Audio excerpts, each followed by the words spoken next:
to talk about professional wrestling. Nobody knows the whole story, so I'll tell you. How about you, Jason? Oh, this is like a murder room. This is great. Lots of black sex magicians out there, right? And look down like, what the fuck? Oh, we're gonna just do it this way and nobody's gonna stop us. I want to show that a real champion has to do things for the community, for your people, for other women, you know? In this business, what you sell is emotions. If you manage to get people invested, you did it. That's for sure some videotapes. It's time for another MMMshow.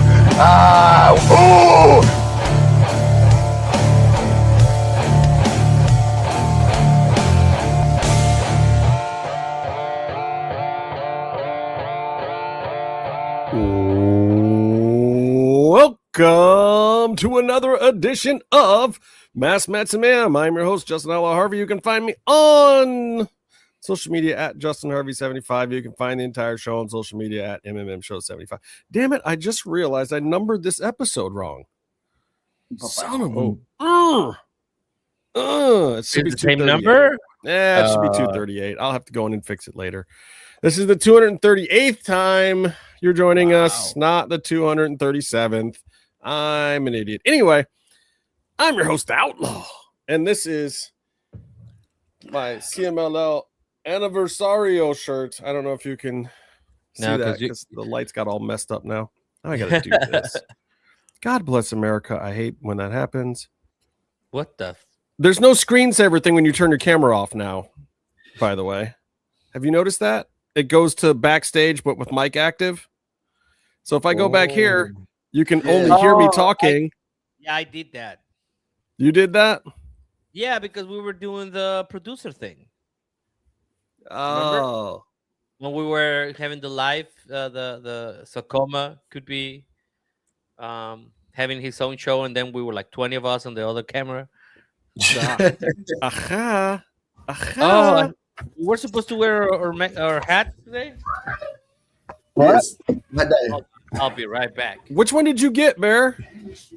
Mexico. You got Mexico also? Who else got Mexico? Man, am I matching somebody? The Mexican got Mexico. Tony. Man, damn it. Now we're going to match. I was looking for the U.S. one. We found Byron the Korea one. I wanted the Japan one so bad, but they didn't have my hat size. Same here, but I couldn't get Argentina. It was like I couldn't a samurai.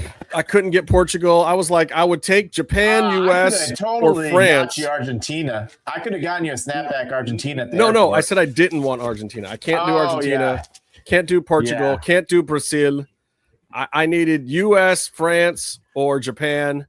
Couldn't find them. Yeah, we found Tony his. We found Byron Korea. Wrong one. Wow. Apparently, there was another lid store at that airport, and they might have had Korea or Japan. Wait, you got to open it now so I can see it. Yeah, that's nice. The Tigres. No. Tigres del Norte. Dude, Tigres. I saw it in Tijuana. And I was not gonna buy it, but I don't know. Then I touched it, and it's leather, and this is actually like air. That's like fresh, bro. That's air. fresh. So you use it today? No, not you can today. use it today. Yeah. Because it's hot as fuck. Oh, That's winter. a special occasion. That one. Oh, Special usually occasion. winter time, definitely. Your mic sounds just a touch quiet, by the way, Tony.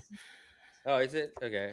Anyway, so for those who don't know, we were visiting Mexico last week. Bear and Byron and myself. Byron is not here because Byron got a job the day we got to Mexico for when we got back. What a big boy! Which is it's a little bit of a problem though, because while in Mexico, what we happened to have done was shoot a brilliant documentary, and it's fucking amazing. We had some amazing guests. Tony, you want to tell them who the guests were? Because Tony was responsible for getting all of the guests. I got none of these guests. I felt indicted on that. Tony is responsible for all the. Yes. Yeah. So I'm saying it that way. So if the guests suck and you don't like who's in the movie, blame Tony. I don't know if that was gonna happen. Well, first of all, I would like to thank everybody at CMLL from the front office to the people that serve you beer, the security guards. 100%.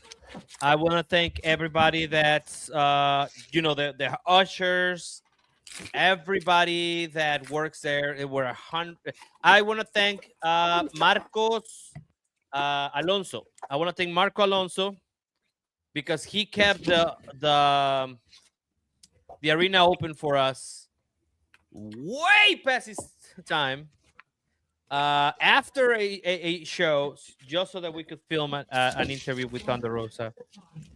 But that's right, people. Listen to what Tony's saying. In the empty arena, Mexico, after a show, we got to use it as a set.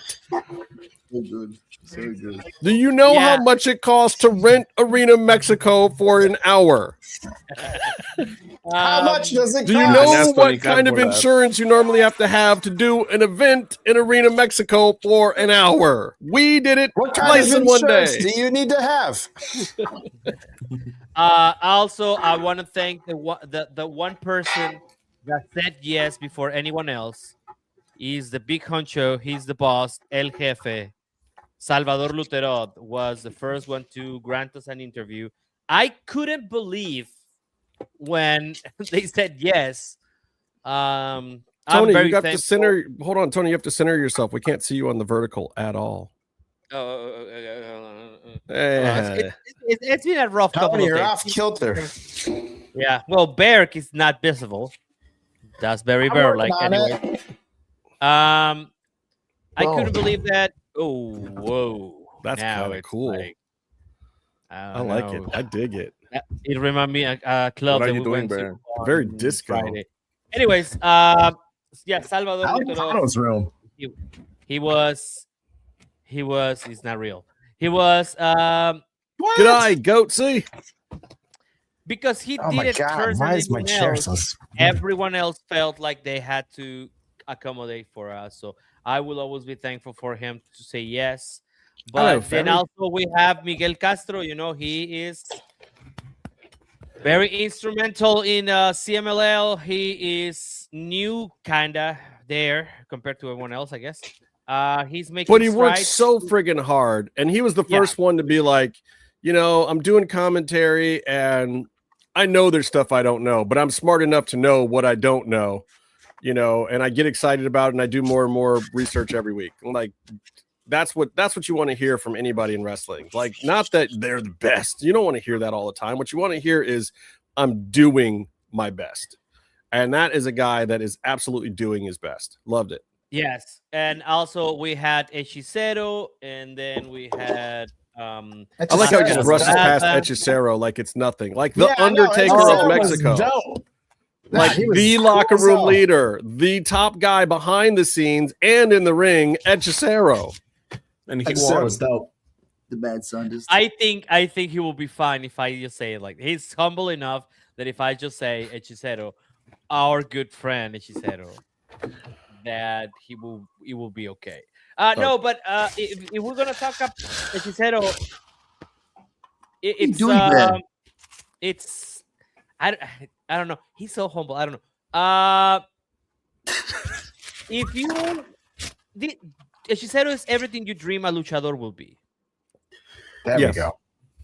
𝔸𝕇ℎ, it's the kind of person that you will hope that when you meet somebody that means a lot to you in lucha libre, it will be that kind of person. He's humble. He's accommodating.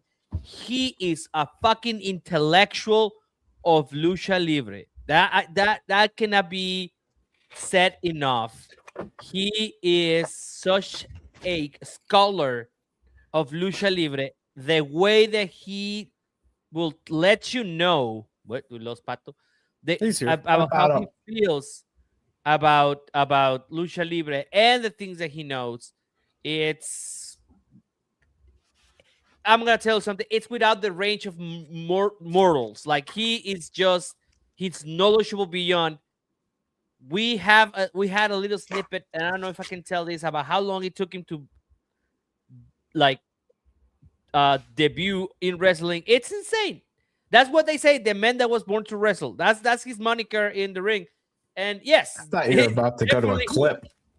I wish we could. All the clips. Talk to are Byron. in, bold.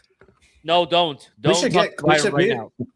Don't say should get anything some to Byron clips. about what he's got to do with the footage because he. Are we calling He Byron? told me today that he No, thinks don't. that days are 25 hours. So we got an extra hour out of him that we weren't even accounting for. His days in Mexico were 25 hours long. Yeah. But we owe him back those hours. Máscara Dorada. I was not there for. I was there virtually, even though I was in the same city. Well, But so I let me was- say this because Dani Diaz, who is not a regular part of our program, it's Pato's. You guys are roommates? Mm-hmm. Yeah. Okay. Somebody asked me What if you were think of her your uncle. cool AEW room? Uncle. Somebody asked me if you were her uncle, if you were Tio Pato. No. Anyway, she is a freaking brainiac. She was one of our fixers along with Pato while we were there, and she actually translated for me and did half the interview with Máscara Dorada and probably buried me the whole time because I found out later in her interview that she was just feeding us false information to fuck with Gringos because she thought it was funny. Sounds right. Love right. Dani. Dani is the best. Thank you, Dani, wherever you are. That was awesome. Thank you. I hope you didn't bury me to Máscara too heavy because I saw him laughing. She was like, I'm going to tell him the story about how you got mistaken for him. But I don't know. She might have told him that I shit my pants that morning. I don't know what she said to him, actually. So I may have done that interview with her as a translator, or she may have looked at me and let the dumb American say some stuff and done her own interview. We'll see when I get the transcripts. Next time on MMMshow. No, I know enough Spanish to know what his responses were. They were actually phenomenal. He's a very smart kid. Also, this is not the Grand Metalik incarnation. This guy is the future of Lucha Libre at CMLL. It is still the future that Salvador mentioned him by name during his interview. So, I mean, he's stepped right into one of the biggest gimmicks in Mexico and hasn't missed a beat. It's like the character was never there. It's like he always was the guy. Everybody in Mexico respects him. They love him. He's not at Mystico level yet, but he's like, what, 24 years old or something? 25? I mean, he's a math wrestler. We cannot say his age, but he's going to be doing this for a long time. And he's going to be doing it at the top of the game because he's already in top guy level stuff right now. So it was an honor to have him on there. He's probably my new favorite luchador. I got one of his actually I got 2 masks from him while we were down there. Wait, you got 2 masks from him? Well, I got a mask from him and another mask at full price.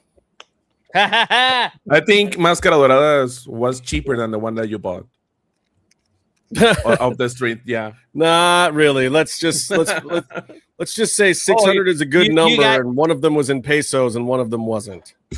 I have some people money.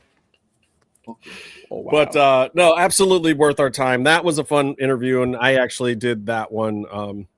And Pato, you did an interview. Who'd you get to interview? Ángel Dorado. Ángel de Oro. No dorado, Ángel de sí, de oro. oro.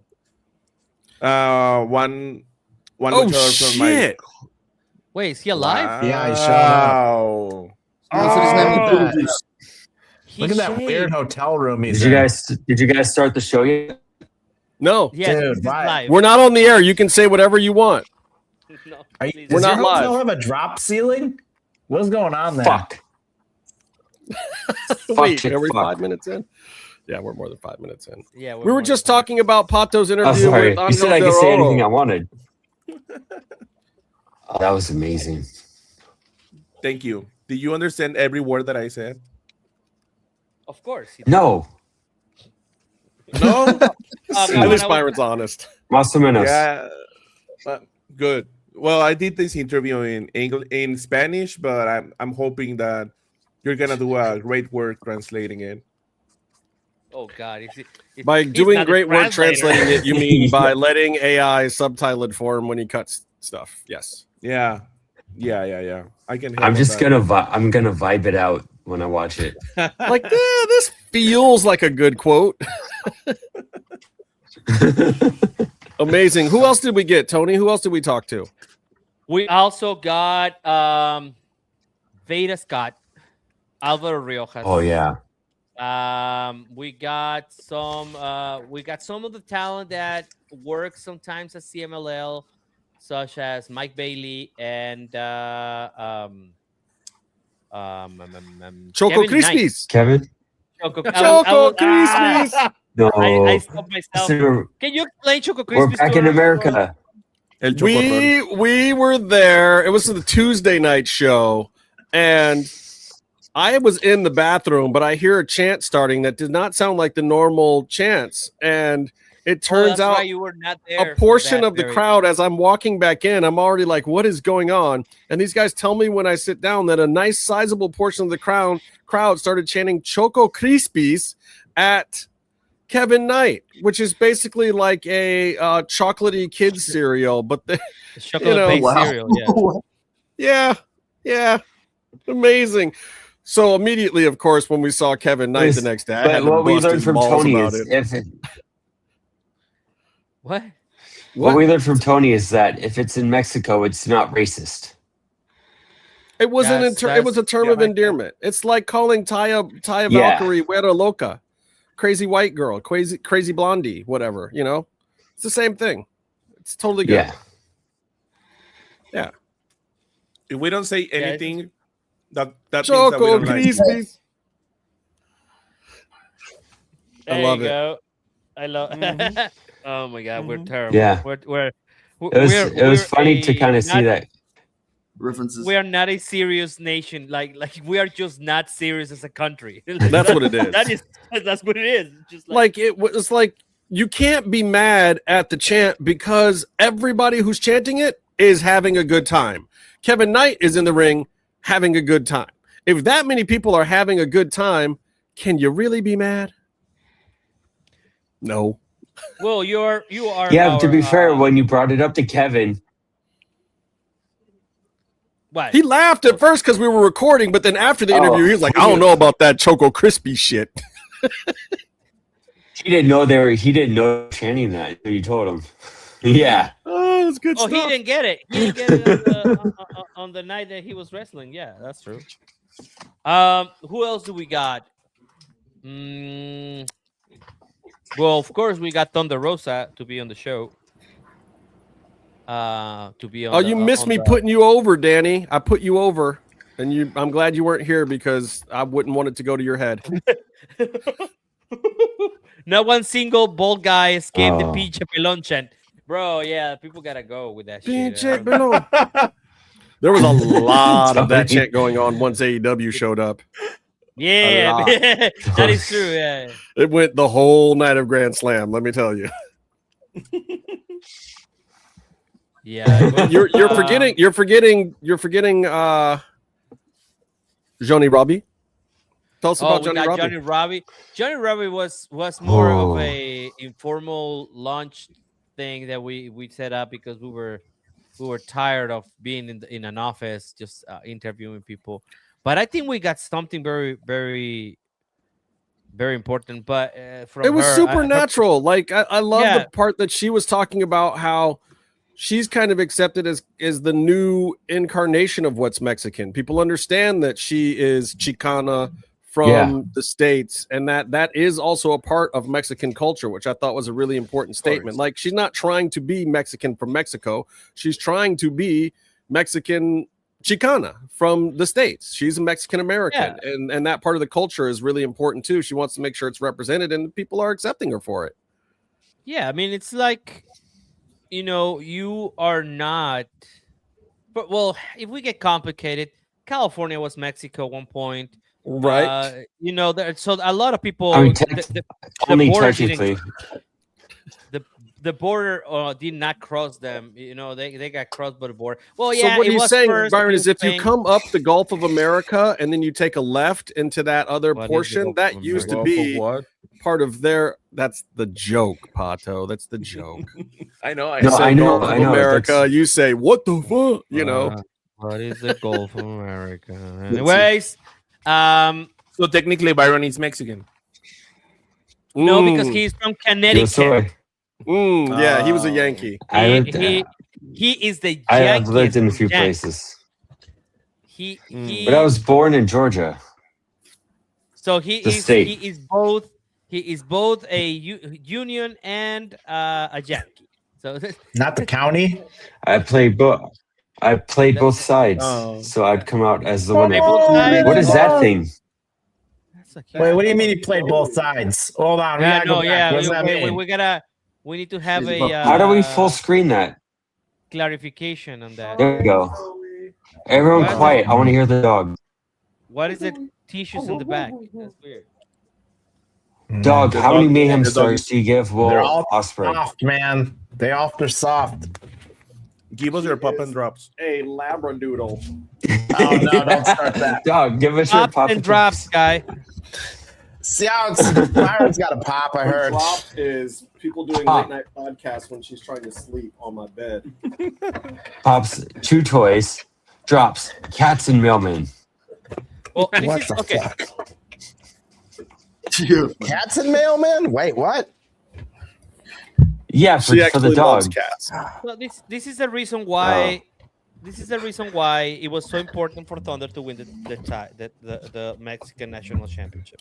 People are now talking can't read about it that. online. I Yes. know. Now people are talking about it. They're explaining what it is. So that's why I'm so happy about it. This is also why it was so important for Tony Khan to put her on TV tonight, regardless of whether or not she had a bunch of stuff to do in the storyline. Like, dude, when you got people from your promotion doing big things, just put them on TV. It's what we were talking about with the boxer guy. Big What's his things name? popping. Oh, God. Anthony Ugogo.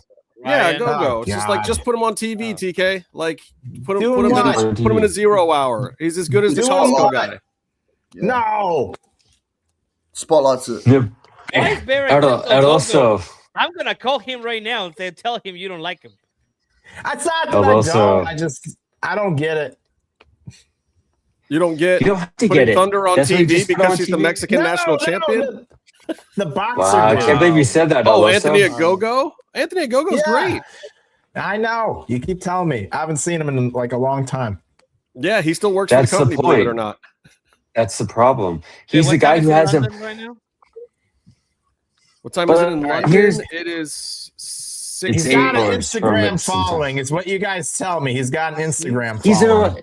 Is he not an Olympic athlete? Hey, what do you mean he's got a great? He's a fucking Olympian with a gold medal. What the fuck? That is. And it's not even Yeah. it's not even just that. It's not even just that. He's got a great technical personality. guy. He's a great broadcaster. He's really funny. He's handsome, and he's actually a But is decent he- wrestler. Is He he? loves- So Last what is time the I saw, point? all he could do is throw a punch. That was like all I could see in the That's last all time they I saw let him on him TV. do. He trained for like a Alright. year and a half solid during the pandemic. He had nothing to do but train wrestling every day. If Yeah, he comes he's in done a lot and he's better. a decent wrestler, I'm all about it. If he comes in as like an an attraction where he just punches somebody, that's just I don't know. I get that. He can actually wrestle. First of all, also he's a fucking boxer, so of course he's gonna punch somebody. Yeah, All right. Yeah, I understand that could be his finisher. I mean, the Big Show had whatever the knockout punch, but he needs to be doing something other than just punching people. No, he does. He does. He spent a lot of time in your Varner on Yeah, the he dark can shows actually and he wrestle. worked something We're out. gonna- He does. We're gonna But go the to thing London, and we're gonna have Bear. Don't- No, Talk shit this to get dude Bear in him trouble, man. directly. Don't get we Bear in got it. trouble. Just like when we had, just like when it's Kevin. been some years. It's been some years. The last time I remember him, he was in the Nightmare Vortex. And it No, was just no, not don't remember working that. for me. Alan. That's all Don't I remember remember of that. him. Don't. And Cody Rhodes Don't. got punched and had the fake blood in his mouth. It was like the first time that AEW did some kind of weird gimmick. Yeah, He's that got was like bad. punched I in remember the that. stomach, That and was- you're like, yeah, that was a bad segment. As somebody that doesn't know who this guy is, this is my memorable moment with him. And it was like Cody Rhodes spitting up fake blood because he got punched in the stomach. And I was just like, And they did what the fuck is going the on? weigh-in in the middle of a ring, which is a bad idea. They needed a lot of there people to was say, lots. Cody, maybe this isn't a good idea. that was my last memory of him. This was also during the time when Big Swole had a major storyline. So just let it be what it is. So, all right. Whose spot is he taking? The Well, one Costco other guys. look, there's one other guest that we got in the movie that I really, really have to mention, and that is Tessa Blanchard. Tessa Blanchard, yeah. I gotta tell you guys, the Yeah. interview that Tessa gave us, I'm going to say it right now. She talked about things that she has never talked about before. And you will have to watch the movie to see what those things are, because she actually gave an hour-long interview that pretty much went over her entire life and could be a Dark Side of the Ring or a documentary or a whole episode of Unreal all to herself if you wanted. There's a solid hour out there in this world just for Tessa if we can make it happen. It was a phenomenal interview. She goes through everything from childhood to growing up without Tully around to getting into wrestling on her own to all the controversies that she's been involved in, all the way up to coming to CMLL now a couple weeks ago, and comments on that you haven't heard anywhere before, and some of the real behind the scenes stories behind all of those things. And I'm here to tell you, we didn't even ask her half of those questions. Y'all know I'm a good ass interviewer. I asked Tessa 4 questions. She gave us 74 answers.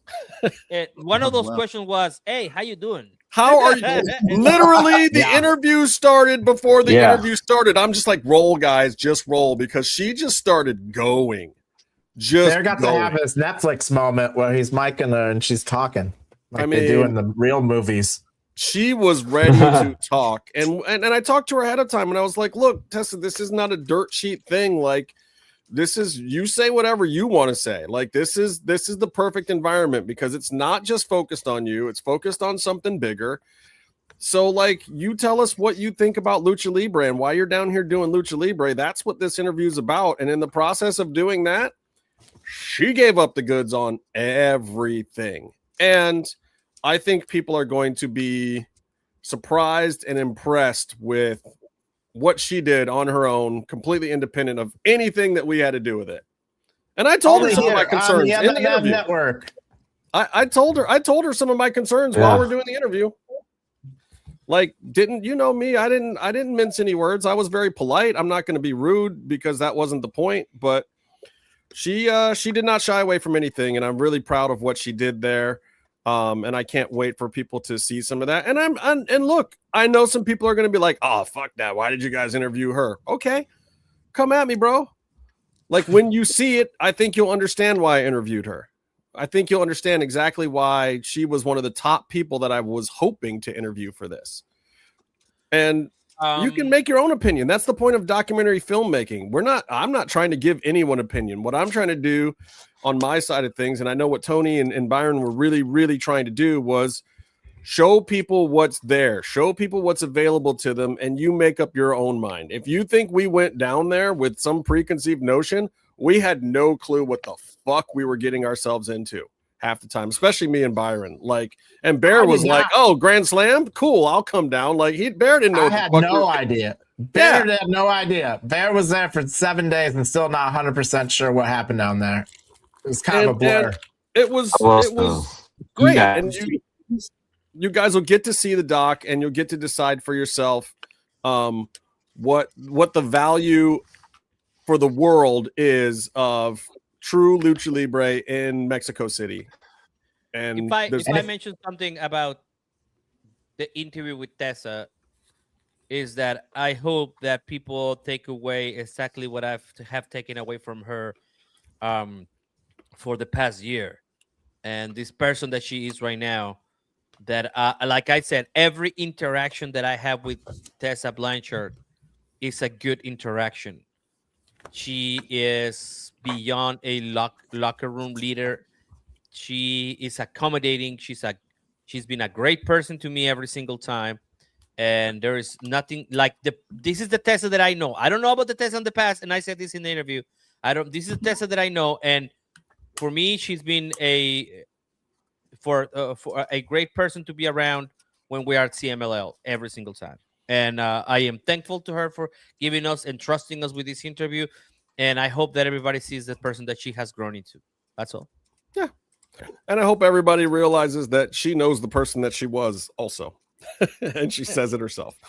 But you have to just wait and see it. So the moral of the story is Doc went great. It's in the can. I had some meetings today. I'm already talking to people about what we're going to do with it. There's a lot of options. After we're done with the show, I got to meet with Tony and Byron and figure out a couple or 3 things about it, because I got to figure out how to take some meetings that Byron doesn't have fucking time for. And Tony's a pretty damn busy guy himself. And also, this will get done and finished, I don't know, in 2028, because Byron has like 1,000 jobs now. I don't know if the industry is going to let us wait that long. So we have to figure out if the industry can afford for us to not wait that long, because if we have to, we have to. But we'll figure it out. But the good news is there's people already excited about it, and we're among those people. It was really, really a great experience. And there may be more in the future. Like, I don't know if there's any reason for us not to do this again other than time and money. And hopefully if this goes well, that won't even be an issue. For But again, what is time and money? Oh, what do you mean? So that's what you need to. That's what you need to make everything. Things. Everything is time or money. Yeah. I look, guys. I had $0, and I've had a lot of dollars, and shit gets done regardless of either. So yeah, that's true. I had $0 when we did this one, and it still got done. Tom is the most valuable currency, man. Tom is the most valuable Byron's like, fuck that. Do you guys know how much shit I just did? Hey, look, I'm not even going to bullshit. I'm going to go deliver. I'm very honest. I'm going to tell you something. Dude, look on Byron's face there when you said that shit. No amount of money. Like he saw Nam. No. No amount of money will have gotten us Salvador Luchaland in the first interview. I can tell you this much. But my point to that is, you still need a drive to put footage on. Those cost a lot of money. It's funny right now because of what you're saying. You froze for most of it, so nobody knew. But you were saying something very important. No. Let's just assume he said some very important, poignant shit, and we'll just move on. What I'm saying is, it's done, Byron. It's out there. We did it. We got it, bud. We appreciate it. Wait, I appreciate you. Mexico City have better internet than you right now. What the fuck is happening? He's in a fucking Days Inn in New Jersey. I'm in a Days Inn in New Jersey. Like, lower your expectations. And what does Danny say about it? The power of love and friendship will take Coma and Meef to Arena Mexico in 2027. Meefloaf may debate it with you. Like, Meefloaf didn't even want us to talk about the trip because he knows he should have gone. But Meefloaf is scared shitless to get in an airplane. Danny, you got to start a Kickstarter. We got to start a Kickstarter to put him on a cruise. That goes to Cancun, and then we have to take him from Cancun by donkey all the way across Mexico to Mexico City. You have to say, Tony, try and book a plane ticket. I don't want Tony booking any more plane tickets. He spent so long booking a plane ticket. Somebody else needs to be in charge of that. I was going to buy him one, but he's not going to come. The plane ticket thing? Oh my God, I know. It's in the video, right? Yeah. I was going to buy Meefloaf a plane ticket, but he has to get his passport first. Se chingó la rodilla. Wow. Coma, you got a passport? Oh, I'm on it. I'm on it. Good. You don't have a passport? What the fuck is wrong with this? Like, I've never traveled outside of Australia. I've been everywhere in Australia. I've just never traveled outside of Australia. So Australia's a big place, Tony. There's a lot to do there before you leave there. It's not that big. It's like big, but it's not that big. Like, come on, man. You got to get out of there, Coma. It's like the States. You can fit almost like 12 Texases inside of Australia, dude. It's like come to Wisconsin. I live next to the water park capital of the world. You can ride some water slides. Are you wearing a Jayhawks? No. Sweatshirt? Yes, sir. Coma? Yes, sir. You know that's where my family lives, right? That's crazy. Oh, God. I can't believe he's wearing a We're about to Jayhawk. get some folksy bullshit. See, they're bonding already. They're sharing a room on the next one. Rock shock, motherfucker. What? So the moral of the story is I'm going to move on to some more current wrestling stuff. Actually, I want to talk about some of the stuff we saw when we were there wrestling wise, but hold on. I need to ask this question. What is going on? How soon? Western internet. What you need. Hold on. No, my internet sucks, but I just need to know how soon. what's everyone? What? How do I say this? How What long the did it take you to fuck? eat a vegetable or a fruit once you got home?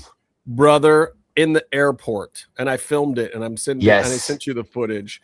And since I've You guys been are eating back, I've vegetables? eaten a salad every single day, along Yes. with a raw vegetable with every meal, because my body was Weak people. dying for actual vegetables. You guys gotta are make up for it. now like we Chicken don't have nuggets. vegetables in Mexico City. No, it's not that you don't have Salsa- vegetables in salsa Mexico is a City. It's that salad. I don't know the Mexican words for any vegetables. Salsa is a Oh, salad. broccoli. Salsa Tomato. salad.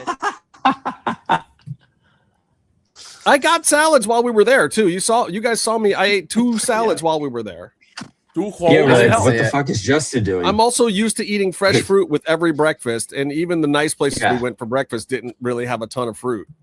Everything was Well, you delicious. tried cooking Yes. yourself that breakfast that one day, though. That Where didn't do you go guys so well. go? Pato, didn't we have like every single breakfast we had? Didn't I always Yeah. go like, what do you have for fruit? Yeah. Every Yeah, time. but you Every guys are single bougie. I'm looking Bear for fruit got at a Taco beer. Bell. Bear was getting got a beers beer at breakfast. At breakfast. Listen, Oh, yeah. breakfast beers, Breakfast lunch beers, Lunch M&Ms, breakfast lunch M&Ms. M&Ms, Oh, boy, beers that's- and M&Ms, peanuts and beers, man. Yeah, Peanuts pretty and much. beers. Midwest All right, life. so we got to talk a little bit about Grand Slam from Mexico. I want to talk about that for a minute because it was a pretty good episode of Dynamite with a 54-minute overrun. Jesus Christ. that No, was a it was a pay-per-view. 2.5 hour budgeted show. I don't even So know it's only why you keep going at that point and don't just go all the way to the 3-hour mark and be like, oh, 'Cause they sorry, had Warner to Brothers, get- we thought it was a 3-hour They had to get the impractical jokers on there. They had to get the one for joke. 6 minutes. They got the one They joke could in. do a whole segment. They did a whole segment. I bet. Now, somebody put on Reddit that they're just thinking about somebody's grandma like DVRing was Modern Family and then turning it on and seeing the fork spot, and I thought that was pretty funny. Oh my God. Me. That would be great. Well, That that would is be one of the main amazing. things I want to bring up about Grand Slam that we haven't had a chance to talk about here, which is Esto es Lucha chance in the main event of Grand Slam. Was that Lucha? Or was I mean, that's what I Mexico took away. Yes. just No, that hold on. happy to see some American wrestling? Because that felt a whole lot like No. American wrestling to me. America. What? America. I gotta say, Will fuck Ospreay, yeah. Mark Davis is what we're talking about, by the way. It is Yeah. like, there is this what is the name? Papa Subito. It was like when somebody becomes holy because there's people are asking for it. Like in Catholicism, if people in a particular place decide that there was a holy event, it becomes holy because people are calling for it. So it is the same situation here. It became Lucha Libre because the crowd that was there was calling Lucha Libre. And we have to understand, LA Park and Rouge got thrown out of that place because of a Lucha Extrema. So at least that's Man. what the story. Well, a Lucha Extrema people where they were went into pissed business about got a for couple themselves. Shitty takes in before Tony came in with the awesome explanation. Like we could have got a couple of good shitty takes in there before that. I'm sorry, I'm too good at my job here. What the fuck is that? I mean, you can man? still throw in a shitty take right now. I mean, for me, that wasn't even the best match of the night. And if there was like any that were like truly kind of in the spirit of like Luchador, it felt very similar. You know, that Bailey and Fletcher match really was good amazing. wrestling. Here's a point that I would sort of bring up with this. It's like there's this joke about someone says, I ordered Chinese food with my girlfriend tonight. And then, can you say that? the next day I ordered Chinese food again, and she's like, we can't eat Chinese food 2 days in a row. And you say, oh, people in China eat it every day. Like, do we have Lucha Libre to us in America is a specific thing that is different. If you're is how much Lucha Libre this spring is it the wrestling you watch in Mexico, you know? So like they can call stuff SOS Lucha because it is to them. It's not like it has for them wrestling has to be a Hurricane Rana, you know? Man, Or there a was Tope something or good in something. there. Like, it's wrestling to them. Don't tell him, Bear. Just let it go. There was something good in there, but Oh no. Shut the fuck up. Jesus There's a good Christ, point. man. Bear, do you want him to do it again? I think I got the gist of it. You know, he's like, well, to some extent, Was there's it? this interesting take that like luchador from like an American standpoint is like we get a very small dose of it on TV here and there. You know, like for a long time it was like Rey You just made him Mysterio. leave. Now he's going to come back with a better connection and try to do it all over again. Damn it, Bear, just let him go. Listen, he needs a better connection. We got to get there. We got to get there with him. Just let him do it. Who cares? He sounds like a robot having a freaking erection. Have you heard Meefloaf on this show? We haven't known what Meefloaf was saying for the last 9 years. I don't. It's fine. They still using dialogue. I mean, Bex kind of understands Meefloaf, but the rest of us are just like, yeah, dude, cool. Great. Let's keep going. Como loves this show. To my point, it's like, you know, there was this comment, and I forgot who made it because it's been, for me, it's like 3 months have passed since we were in Mexico City. I'm not gonna lie. Yeah, because you just did a whole other shit ton of stuff in Tijuana, and then Thunder Rosa was singing the national anthem for the Padres, and in between you guys doing stuff, I was doing other stuff. It's like it was like I was living two lives. And you ever see that In Living Color sketch about the Jamaican family where they're like, "Im got 3 jobs." That's you. Im got 5 jobs. Yes. You just work all the time, dude. I do just work all the time. No, I was thinking more like my man has 2 jobs. Anyways, Wow. What? Wait, what was that? That was perfect. I co-signed that. That was fine. Thank you. Okay. All right. You got to co-sign. It's fine. What do you mean? We spoke about this. Anyways, I called Kevin Knight Choco Krispies. I don't say know that. that's appropriate though. I can't say that. No, you cannot. Yeah, You're in America now. You're in America. Where now. you are You're back in the American now. States. Yeah, There's no Choco Krispies chance in the States. Especially at AEW. And so to go back to what Byron was saying so eloquently, I completely agree with that point. Like I really see what he was It saying. was pretty good. It was pretty good, Byron. You almost topped Tony. What was the point? I mean, what you were saying was the it point. was great. It was a great point. Lucha libre mexicana. Sí, Yeah. sí. Libre. Yeah. Esto es You lucha. know, And they're like, Esto es Lucha. oh, so like, Uh-huh. Lucha is life. Lucha is Lucha is life. life. Lucha is love. Lucha's life. Dani Rojas. You said it so eloquently. I don't know if like anybody could have wrapped it up like that. Actually, So, in closing about the Will Ospreay and Mark Davis match, I thought it was a great match. In general. Like, and whether or not it's Lucha doesn't matter because I think you're right, Tony. Is like the crowd loved it. We loved it. Grand Slam was really, really an excellent card, an excellent show. It was a fraction too long, Mr. Tony Khan. I love you, but now, what are you talking about? No, because the we show was also long. went into Ring of Honor afterwards, and Thunder had a awesome freaking All right. match after that. I agree. The Ring of Honor stuff went on a bit too long, but Dynamite was great. He was hyper focused. He's taking other chill. And also huge shout out to Kyle Fletcher who killed it with Mike Bailey and killed it with Dorada the night before, which was like same level quality match, except with another awesome guy. Like Fletcher is just like, and this is the thing I like about Kyle Fletcher. I said this when he was wrestling Mark Briscoe. He has learned how to do his style, but go to any other person's style. He has learned how to base for other styles. He's learned how to work with the little guys, the big guys, to do the Japanese stuff, to do the American stuff, to do the lucha spots. Like, he's just unstoppable. And, you know, before people were really getting into him here in the States, Byron and I talked about it, and we said he was the 12th best wrestler on the planet. And that was probably about top 3. That was top probably about 4 years now. ago. And we said that we're going to probably just see him climb up to being pretty damn close to Will Ospreay.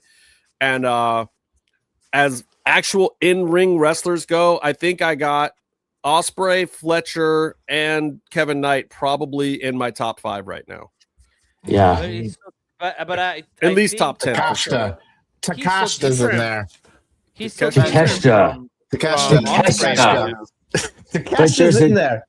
Takeshita doesn't have, he misses the American presentation, a bit of the sports entertainment character factor that Fletcher has also mastered. Correct. Oh, believe me, I'm not saying he's The higher work than rate Fletcher. factor. I think Fletcher's might be number 1 for me right now, if I'm being honest. I've not been a bad a take. big fan of it. I've been a big fan of his for a while, and every time I haven't seen a bad Fletcher match. Has anybody ever been like, man, that was a bad Fletcher match? I don't think I've said that. And man, it's a treat every time he's in the ring. I want him to be AEW's Randy Orton because I could see it. You know, he's pretty damn close already. Good comparison. You know, and I think him and Callis are a great pairing. You know, he kind of like looks like Callis a little bit with the bald head and everything, and like. And I love it too. And Callis knows when to lay back for Fletcher too, and like he'll say his 2 little things to introduce it and get a little heat, and then he'll just let Fletcher go without like stepping on it too much. It's good. They are a very good combination. You know, I think Swerve and Nana kind of have that thing too, where sometimes you let Nana do the heavy lifting, and sometimes Swerve does it himself. Like it's a good combo. Oh, also shout out to Nana because he interrupted the Spanish promo. Oh my God! Hilarious. We can go right to talking about Dynamite tonight because when Hangman Adam Page said he was about to speak Spanish in Las That had Vegas, me, man. I was ready to turn off AEW forever. I was getting and ready. then I don't know why they're trying to make Swerve a babyface, but Swerve and Nana interrupting that totally put them back at the top of the babyface list for me. I was not a Swerve fan this year or where his character's going, but now Swerve is one of my guys because he interrupted that promo. Swerve is always one of my guys in my heart. Swerve. Well, how are you going to feel You're when the up there New too, Day man. when the New Day becomes Yeah. his partners? He's Are you top gonna 5 too. Are you gonna like the Swerve Day? Are you gonna like that? Is that gonna be your thing? Swerve When, the I don't know. We'll see what happens. We'll see what happens. I don't know, man. Like it's a if new any of the house. guys- Yes, it is. If there was any guys that were coming No, over no. to AEW right now, like Who's New Day? Day is Tuesday. Birthday. Who's Day? It's a new house. No, Yes, what it they're gonna is. do, they're going to bring in New Day and partner them with the Hurt Syndicate and Private Party. no. And, Hurt those other Syndicate's ones. working with Shane Wow, Taylor Byron, Promotions. you You know, missed you know. Collision. Yes. Yeah. and so Shane much- Taylor Promotions. They're going to put them all in the same segment. No. That's not how What's you that? get black on What black time is- crime.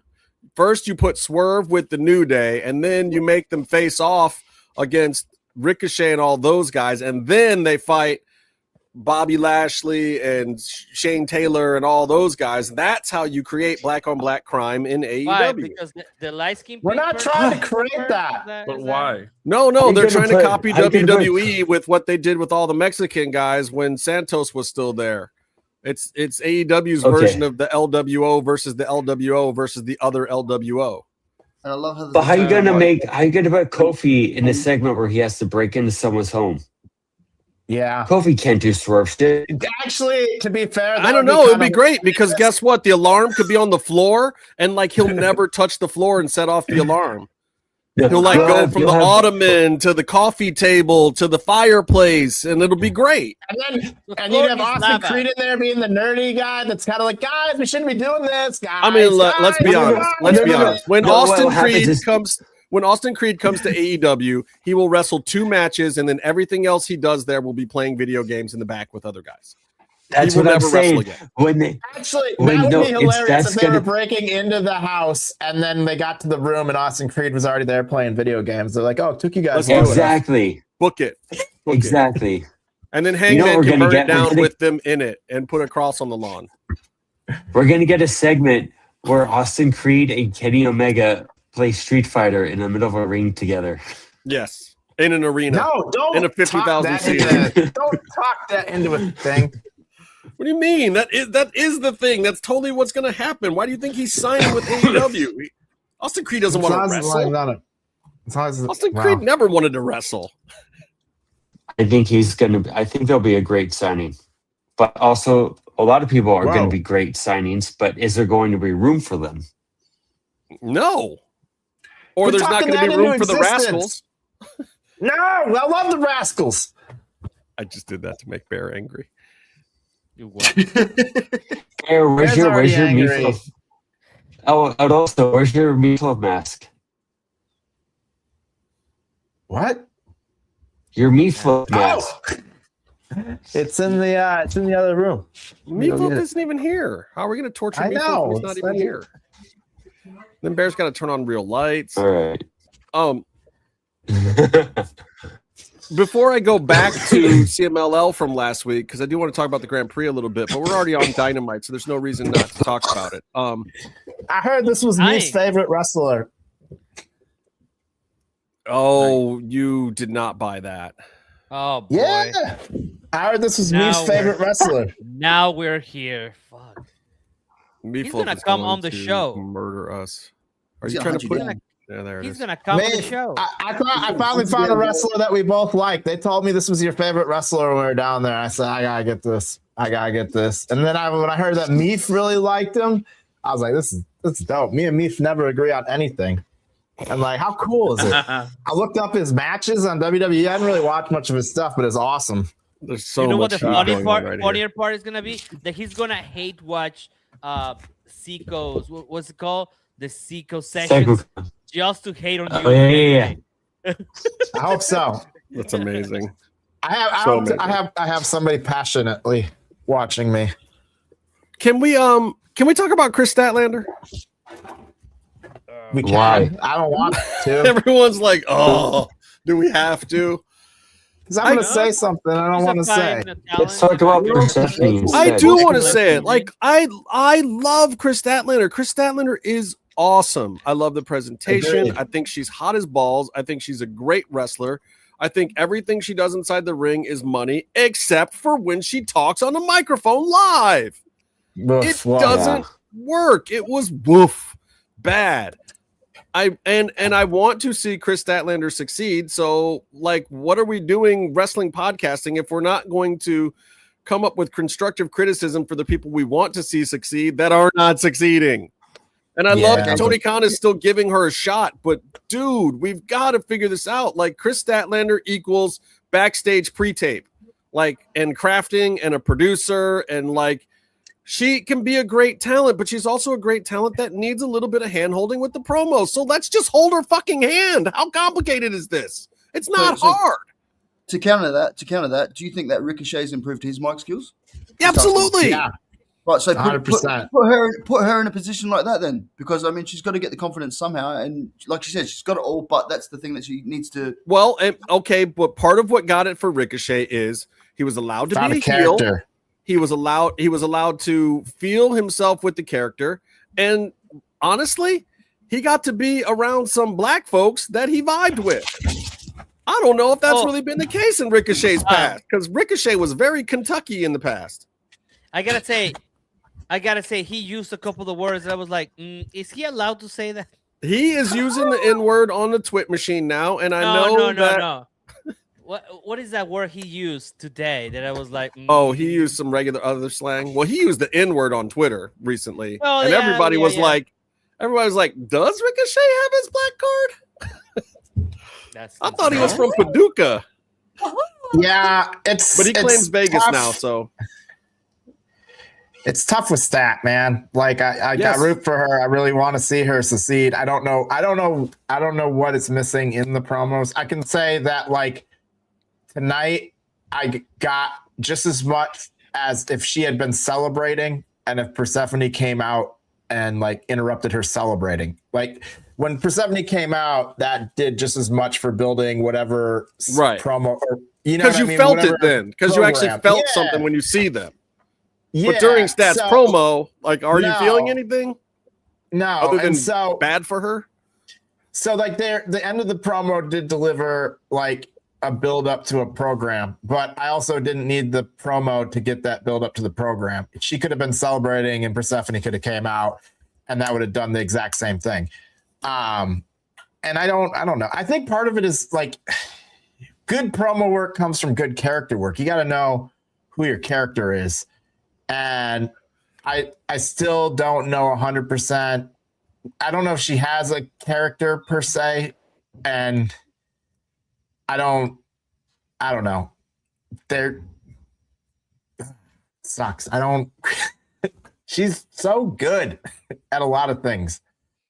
I think maybe they need to give her like a team or something, you know? Well, and that's what Bex is saying too. She needs a mouthpiece or she needs a team or something else. Like, she just needs somebody to vibe off of, man. Like even Bex is like, yeah, he can claim anywhere he wants, but he's still from Paducah. Give her somebody to vibe off of, you know? Like, I think a lot of effective storylines come from like you finding yourself being paired with somebody else and kind of finding some character work out of that, you know? And she's so many frenemies all the time, you know? She's in every person she's kind of like a frenemy with. I don't know. Like, she needs somebody to vibe off of. I think that would do wonders for Stat.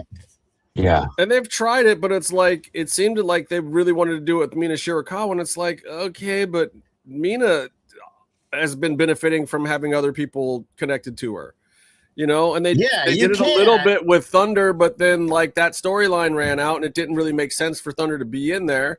And Thunder cuts a certain type of promo that I don't know if it's going to build Stat's character. Like they could seem credible together, but not. I don't think that's going to build Stat's character. Like Stat is like the straight man, but she needs somebody to be the straight man with.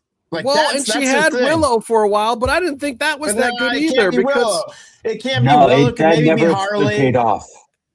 It could be Harley, but there's got to be somebody else on the roster that they could play that with, you know, somebody a little bit crazy, you know. I think Harley's good, but I think she's out doing some other projects and nursing a couple of small injuries. And I don't think Harley's necessarily the one that I'd like to see them elevate somebody like what's her name down in ROH, Billy Starks. Billy Starks would be great. Big Billy Starks. Billy Starks and Stat would be great together because they're both kind of nerds too, and they could actually there's something there. But Billy has Athena for that. Billy and Athena are kind of already that. I know that, and that's why that's how I know it would work a little bit. You're not wrong. You know, you're not wrong at all. And I could see that working really well, actually. But she just needs somebody to play off and be the straight like, you know, the straight man in a comedy act would do wonders for her. You know, the Drax in Guardians of the Galaxy. Yeah. I could see that. Pull Big Al from and she could play that too, because believe it or not, Stat is fun. Stat is a fun person. She has character in life. But like she wants to be weird, you know. She brings her pet lizard to work with her. Like that's the real Chris Statlander. She's weird. And she could play the powerhouse. Like, you know, like she wants to get in a fight, and like the comedy act is like, "What are you doing, Stat? We don't want to get in this fight." You know, like you know, like there's something like that could go a long way. Like, and it would make me I'd not say more seriously, but I'd be more interested. I mean, you could keep her as a serious act by having some, you know, lesser comedy act with her, but then it keeps her as like a legit contender and like a strong act, you know. I agree. Hey, Coma says he's got to take off. Coma, anything you want to throw in about this week in wrestling before we lose you? You want to throw in some pop and drop? Coma's busy. What's happening? Coma's got to leave. He's got stuff to do. Gonna take my daughter to places to be. My daughter does anyway. So yeah, no, I just it's good to hear what you guys have created and actually get a bit more,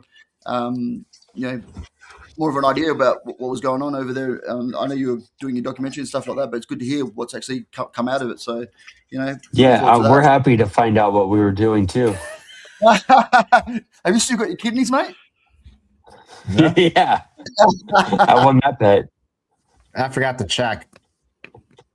No, but bless up, guys. It's what have I got to say about wrestling? No, I've just enjoyed what I've watched this week. Nothing really sort of stands out too much of a highlight, but it's going to be interesting coming up to All In with AEW for sure. I have enjoyed the WWE broadcast a little bit more than what I generally have. I did raw dogging with 𝔸𝕃 and Meefloaf on Monday, and we didn't destroy it. I can't say we lauded it, but we didn't tear it apart either. It survived for what it was, yeah. Yeah. But deuces anyway. I'm out. All right, have a good one. Get your daughter there safe, brother.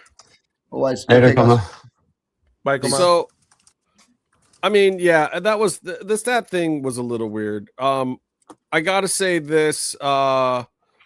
I don't want to toot Tony's horn too much, but I gotta give big props to Thunder because I know doing that national anthem was another bucket list item for her to check off.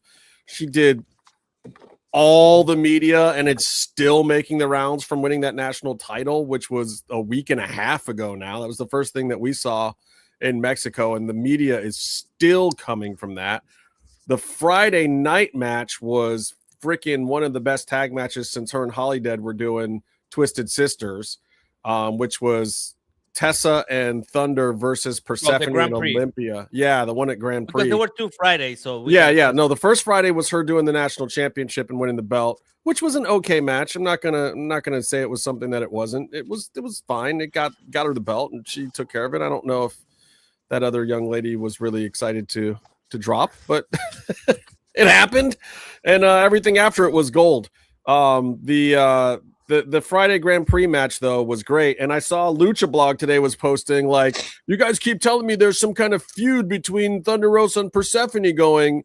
They don't even face off against each other. Well, Lucha, they faced off against each other on Friday. And yes, there has been a little something brewing. And no, it hasn't come completely to fruition yet. But, we'll see. Like, CMLL doesn't really work that way. And there's been a couple times when I think they've even been in trios together and whatnot. Like, they're getting Thunder in there and used to the whole thing. And now, CML is not a huge storyline promotion, but I mean, if they have a feud, they'll have a feud. I have to interrupt a little bit here because Tony. Thunder arrives to CMLL and there's nothing going on there, right? She just arrives. She's a great signing for the company. Being an Amazona, learning the ropes. They put her in different teams trying to get a feeler of what's going on, and eventually things start brewing because of course Perse is a champion, and they both have belts now. Yeah, well, now they both have belts, so I guess the natural progression is I have the national championship, which is so important. If you don't know the history of the Mexican Women's National Championship, it is the second oldest championship in the world for women. It was deactivated for a long time because women were not allowed to wrestle. So this is the moment. This is the moment that cements Thunder Rosa as a Mexican champion, because only if you are a Mexican national you can wrestle for this one. Now she's the champion. There is undeniable that she is a Mexican-born champion, and only Thunder can have the NWA championship and this one because she's the only one who to ever win the NWA Women's World Championship. So the natural progression is now that she has this, and she will be a long reigning champion on this, is to get the CMLL championship. Right. And of course, Percy is like seeing that. She's seeing all the exposure that Thunder's getting. She is a Ruda. She's probably a little like, F that girl. Like coming into my spot. Like they were probably cool before, but you know how wrestling is. Like, tensions rise, and there's another champ there, and she's probably looking at Thunder like, I'm gonna try to put this woman in her place now before she comes after my shit. So yes, Lucha Blog, I'm telling you, it is brewing. It is on.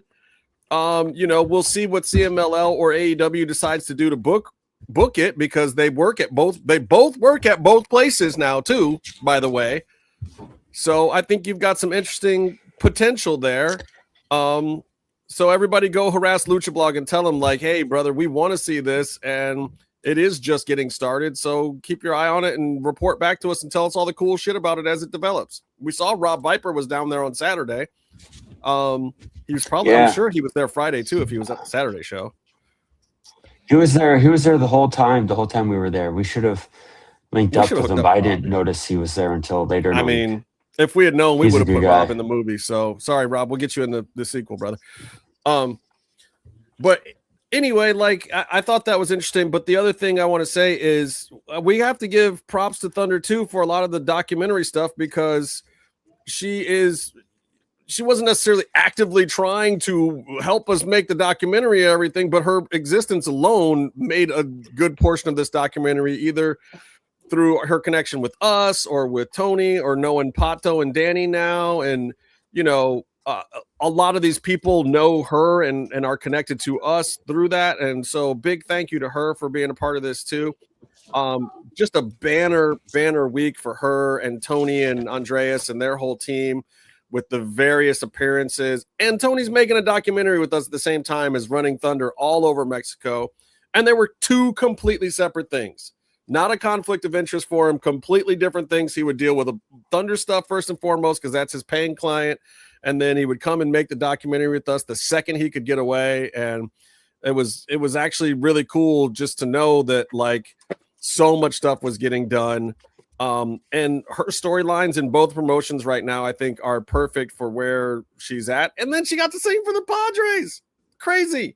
She's been trying to do that for 3.5 years now. And in between the Padres singing and the other part, she did a meet and greet at an oncology, what's it called? A pediatric oncology center. Right.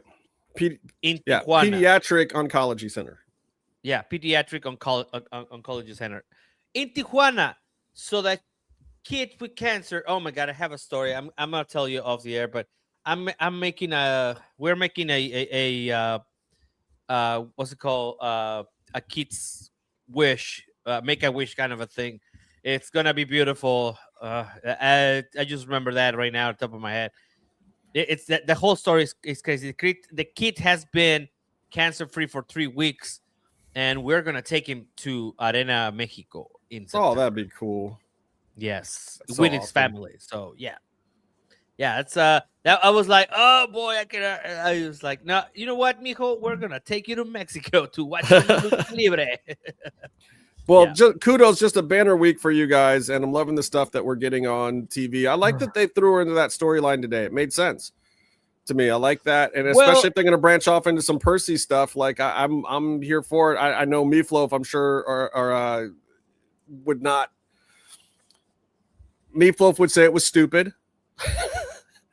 Like I think that but sometimes you got to do that. Like when the personality clashes are coming up, you just put somebody in a storyline and you make it happen. I don't know if I'm sure you have more insight behind the scenes, but. I saw a couple people saying that it was random that she was there. It didn't feel random to me. It felt like she started random. They're both champions of CMLL. They had a conflict at CMLL. I think the Grand Slam thing, what my problem with the Grand Slam angle was? Where she sat. I think they needed to sit her so that she was more on camera from the hard camera angle, instead of underneath the hard camera, which is how CMLL always does it. But for AEW, they typically put the person on the other side of announce over there in the other corner. And I think they couldn't have put her at the announce table. Yeah, I think it threw people off because they didn't understand that she was involved in the match the right way. Some people didn't catch that it was her title belt that caused the finish. I was just reading the stuff. Now, we saw it live, so it played differently in the arena. But then when I went back and watched the TV coverage, I don't know if it played as well. And as Jimmy always says, like AEW would be amazing if they could get the freaking truck directing down. And I feel like they didn't do it as much justice. So there were some people that were questioning what the fuck is Thunder Rosa doing. We'll see. I liked it. I'll take it. Felt like a moment that like I would have rather had the Thunder like the Thunder music pop, you know, like a save. That would have been, I think, the only way I would have maybe booked it differently is like a Thunder Rosa save spot. And then you get the theme music, because that to me would have been like, oh yeah, Thunder, fuck yeah, you know. Anyway, I mean, but look, it's still cool. I love that she was in the match this week, and damn, she was fucking on fire tonight too. Oh yeah. Like there's some tag. I'm gonna be honest. I'm really liking her in tag matches right now. It's really giving me that old Twisted Sisters vibe, and I had forgotten just how good of a tag wrestler she is when she's really into it. You know, I feel like right after she was a champion, she didn't really like doing the tag matches because she got that, you know, she got that champion vibe, and she just wanted to, you know, always be in the championship match and do that, you know, level of shit that she was doing with Britt Baker. But like, you forget she is a fucking skilled pro ass tag team wrestler that has done hundreds of tag team matches. She's really good at that shit. Who would you put with her? What was that? What's your ideal partner? I mean, I liked her with Tessa. I really liked her with Tessa. Tessa's money. Thunder and Tessa even has a alliteration to it. Right. It's just like TNT. Just like her when her and Tommy were on Busted Open, they were TNT. Take the TNT and make it Tessa. Does Tessa want to do AEW though? I mean, I think her heart's going to stay with CMLL for right now, but I'm sure if they asked her to do some appearances or a run, she ain't going to say no to a paycheck. Yes, she's dumb, but she ain't stupid. She seemed pretty just like into the CMLL thing right now. No, I think she's very comfortable where she's at. I don't think she has aspirations of doing that, but I think if they called and offered her a paycheck and CMLL was cool with it and it didn't affect her standing down there, I can't see her saying no. But I don't think she has some aspirations to be some big AEW superstar or whatever. I don't think that's where her head is right now. And maybe it is in the future. And the future could be 2 weeks from now, man. Wrestlers change their mind pretty damn fast, especially when people start talking money and exposure. Like, that's just real. Like, Tessa's not immune to advancing her career. I think she's just likes where her career is at down there. And same with Thunder, you know.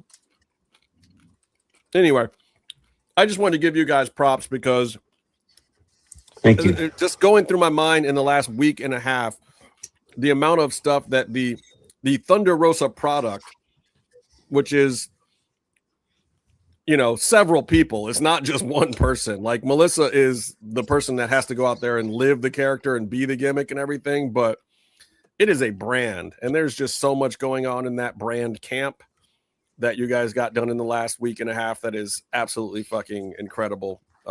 And also she helped us out a lot by getting us, you know, a lot of ends with the doc. So we got to say thank you for that. As I said before, I don't have a lot to say about WWE this week. They didn't fail. They did okay this week. Actually, I thought they did pretty good. Yeah, I got stuck on a plane watching them. Okay, SmackDown. Bear, ladies and gentlemen, breaking news: Bear has thoughts on WWE and is not cursing me for bringing them up this week. And he watched SummerSlam. Oh, I he did. We all saw that. Up. We all watched SummerSlam. And also, I have much more views on SummerSlam than I do on SmackDown. I know we were super busy trying to get everything else accomplished at the same time we were watching that. But boy, it was fun to watch wrestling all together in the same room. Yeah, it was cool. Like I wish we could do that more often. I gotta say, I enjoyed, but it's just I was running so hard. I lost how much? Hold on. I lost 8 pounds during that week. I'm pretty sure I gained 8 pounds. Yeah, you probably did. Peanut M&Ms. Yeah, Bear found it for you. No, but like because I ran around so much. I ran around so much that like the actual show. I think the only show that I sat down to watch with you guys completely was Tuesdays. Yeah. Because Thunder wasn't on that show, right? Yeah, she wasn't on that show. Yeah. Oh, the other Was she shows in that you had to Mexico bounce then? to Oh do yeah, work. because she had come back to do more press that day. No, we did the embassy. Did the embassy thing. That's right. Yeah. So you were still running around during the day and then got over to the show at the last minute. Yeah. So it was basically the only show that I watched with guys, and I enjoyed it. But for me, a lot of like when I go to wrestling, like when you go to Lucha Libre wrestling shows, I enjoy it, but I enjoy it in a different way that when I'm at home watching it and then like talking about it, right? Well, that was the whole point of yeah. you bringing us down there. I mean, it's just not the same, especially with CMLL. It might be with AAA, but it is not the same. It is not the same feeling. When I look, AAA has one of the best wrestling programs on TV. I mean, they do. And even when they're coming up with bad stuff, like I don't know if I'm really feeling Perros del Mal yet, but the show's still great. You know, this dude got his face ripped off this week. Oh, Bex is surprised. Well, look, we only did the first day. We couldn't manage the second day because we had too much stuff going on already. But we got the first day of the watch along done somehow. Apparently, we picked the wrong day too. Yeah, I still haven't watched all the rest of the second day. I haven't watched Grand Slam on TV. I watched. Oh, so you can see us on TV. Yeah. I know we're plenty of shots. Yeah. Well, that was the only reason I went back and watched it, and then that was when I was like, "Oh yeah," I felt like the Thunder thing was a little more wonky on TV than it was in person. It worked in person. It didn't work as well for me on TV. But what about the announcers were kind of all over the place too. Like they were talking about it, then they weren't, and then they were surprised, and I don't know, it was weird. I will also say that tonight I really loved Paul White on commentary. I thought he got Paul a White lot was better. Great on commentary tonight. Like I thought he was better than the last time I heard Taz. They keep pitching him into like matches though. There's been like quite a few things where like they keep pitching like him into things where he's got like beef with guys, and I'm like, no, I don't want to see that. You're doing fine on commentary. Just chill. I don't need another big show match. Yeah, I agree. I did like when they had mostly for his I did health. like when they It's not that I had wouldn't love- Royce Keys. Yeah. The slam, No, when car slam? having Big Show go out there, put over Hobbs, and having Hobbs slam him on a. That's a good. I don't need a match for that. I don't need a match for that. I just needed like, him to be like interviewing a dude in the ring, and then like somebody to get like massive heel heat doing it to him, and and then him really selling it like he can't, like he's old now, I don't know. He's supposedly in the best shape that he's been in his life. That's what he says too. I mean, he's itching to. Yeah. And you know what's going to happen if he sits down with Tony and talks about some old AWA all of a sudden. Then Tony Khan's be like, "Yeah, I love Big Show. Put him in a match." Yeah, and I don't know. Dude, the couple times I've seen him walk to the ring, it just makes me like scared, like just like concerned, Like, and I like Big Show. He was like one of my favorite wrestlers growing up. But also, like, I don't want to see guys get like messed up, man. Like into their old age. That's us. Where are you, Tony? Crazy. I don't see you. Hold on, no, I froze it in this, but I'm at the corner. It's crazy because that's what they pan. It's like they made us part of the show. They pan us, all of us together, and then they show Nigel, Excalibur, and who was it? And Tony Schiavone. It's crazy. Look, I'm gonna go back, and then I'll show you. Let's see if you can see it. They go crazy with this guy and stuff. These other people, and then the people standing up, and then like this, Right and then they go. They put all of us on the shot right before they. I forgot because the announce table was right down like 4 or 5 rows in front of us. That's but it was at an angle. That's the footage we need to ask AEW to let us use. It's just us. Like, fuck your wrestling show. Can Oh, we just wow. have the footage I of am us? there. I'm there, Yes, but you please. can't see Like, me. at least let us Because get I'm not that. wearing my That'd be hat. cool. Oh, you're not wearing your cowboy hat because you can't be rude. Yeah, you can. Somewhere, I had to ask somewhere, the people behind me. if you find the street footage or the security footage, you can see me giving Tony a ride on the back of my scooter. Okay. In a cowboy hat. You can It- see him with this his Tony, cowboy not hat Tony there. Khan. I know you all thought that Bear was giving Tony Khan a ride, but no, No. it was Tony Allen. Monica he's got his and own. I are in the whole thing the whole time, right on the shoulder, like on the right Speaking shoulder of which, Michael. you know, I didn't put Monica in the deck, and I was going to, and then I didn't know the best way to put her in the deck. So if you want to add her to the deck, you have to add her to the deck. Tony, Yeah, how do we add 'cause, you Monica know, to the I deck? do want to have a stable marriage for the rest of my life. So we gotta Okay, put her. maybe we don't add Monica to the deck. Oh wow. What was I just gonna say? Okay, so I want to do pops and drops, I but don't I know. want to do pops got and one. drops Mexico edition. Can we Oh, do but I Yeah. don't pops and have drops one. from Mexico? Yeah. What Can I was do a your- regular Yeah. pop? Yo, yeah, get it in, get your shit in, brother. Oh, dude, Zilla. Yeah, that was tight. don't follow the rules. Nah, Zilla was tight, man. You think so? pro. I'm worried about I'm Zilla. from He's been WWE. real sloppy in the indies at times, man. Real yeah, sloppy. but like Yeah. charisma off the chains. I There's don't charisma. disagree with that. You know, and Thunder was the one who actually told me that she really liked Zilla for his charisma and thought he would be a great NXT addition. Because I've never met Zilla, I don't know him, but she was just like, yeah, this dude like. But NXT is the place to be if you're talking about all the stuff that you're talking. You Well, know? she That's did. a She did perfect- like press stuff with him, and she said that the dude's amount of energy and life, Yeah, like he was just nonstop entertainment. yeah, so- exactly. And so put him in NXT and teach him how to work a WWE style. You know, Well- like I mean, that's the place to put your guys. Can I in tell you my development. worry though, Bear? Can I tell you my worry? Sure.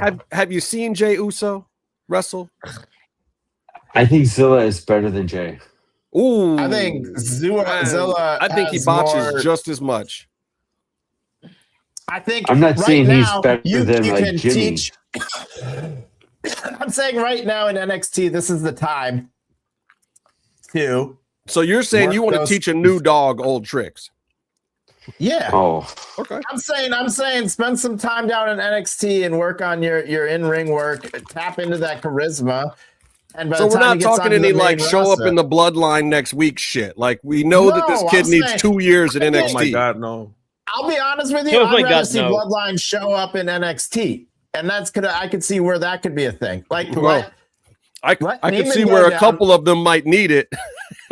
you know, It should show up in NXT. actually, you know who would be kind of tight with him would be Heyman. Like Heyman's out of everything else right now, but do like a mini kind of Bloodline thing with Zillow down in NXT. Like do the Brock thing down there a little bit, you know?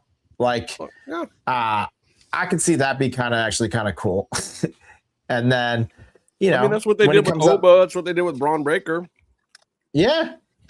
You know, I You like know, that. I Braun like Breaker that was move. like Goldberg in NXT for a while.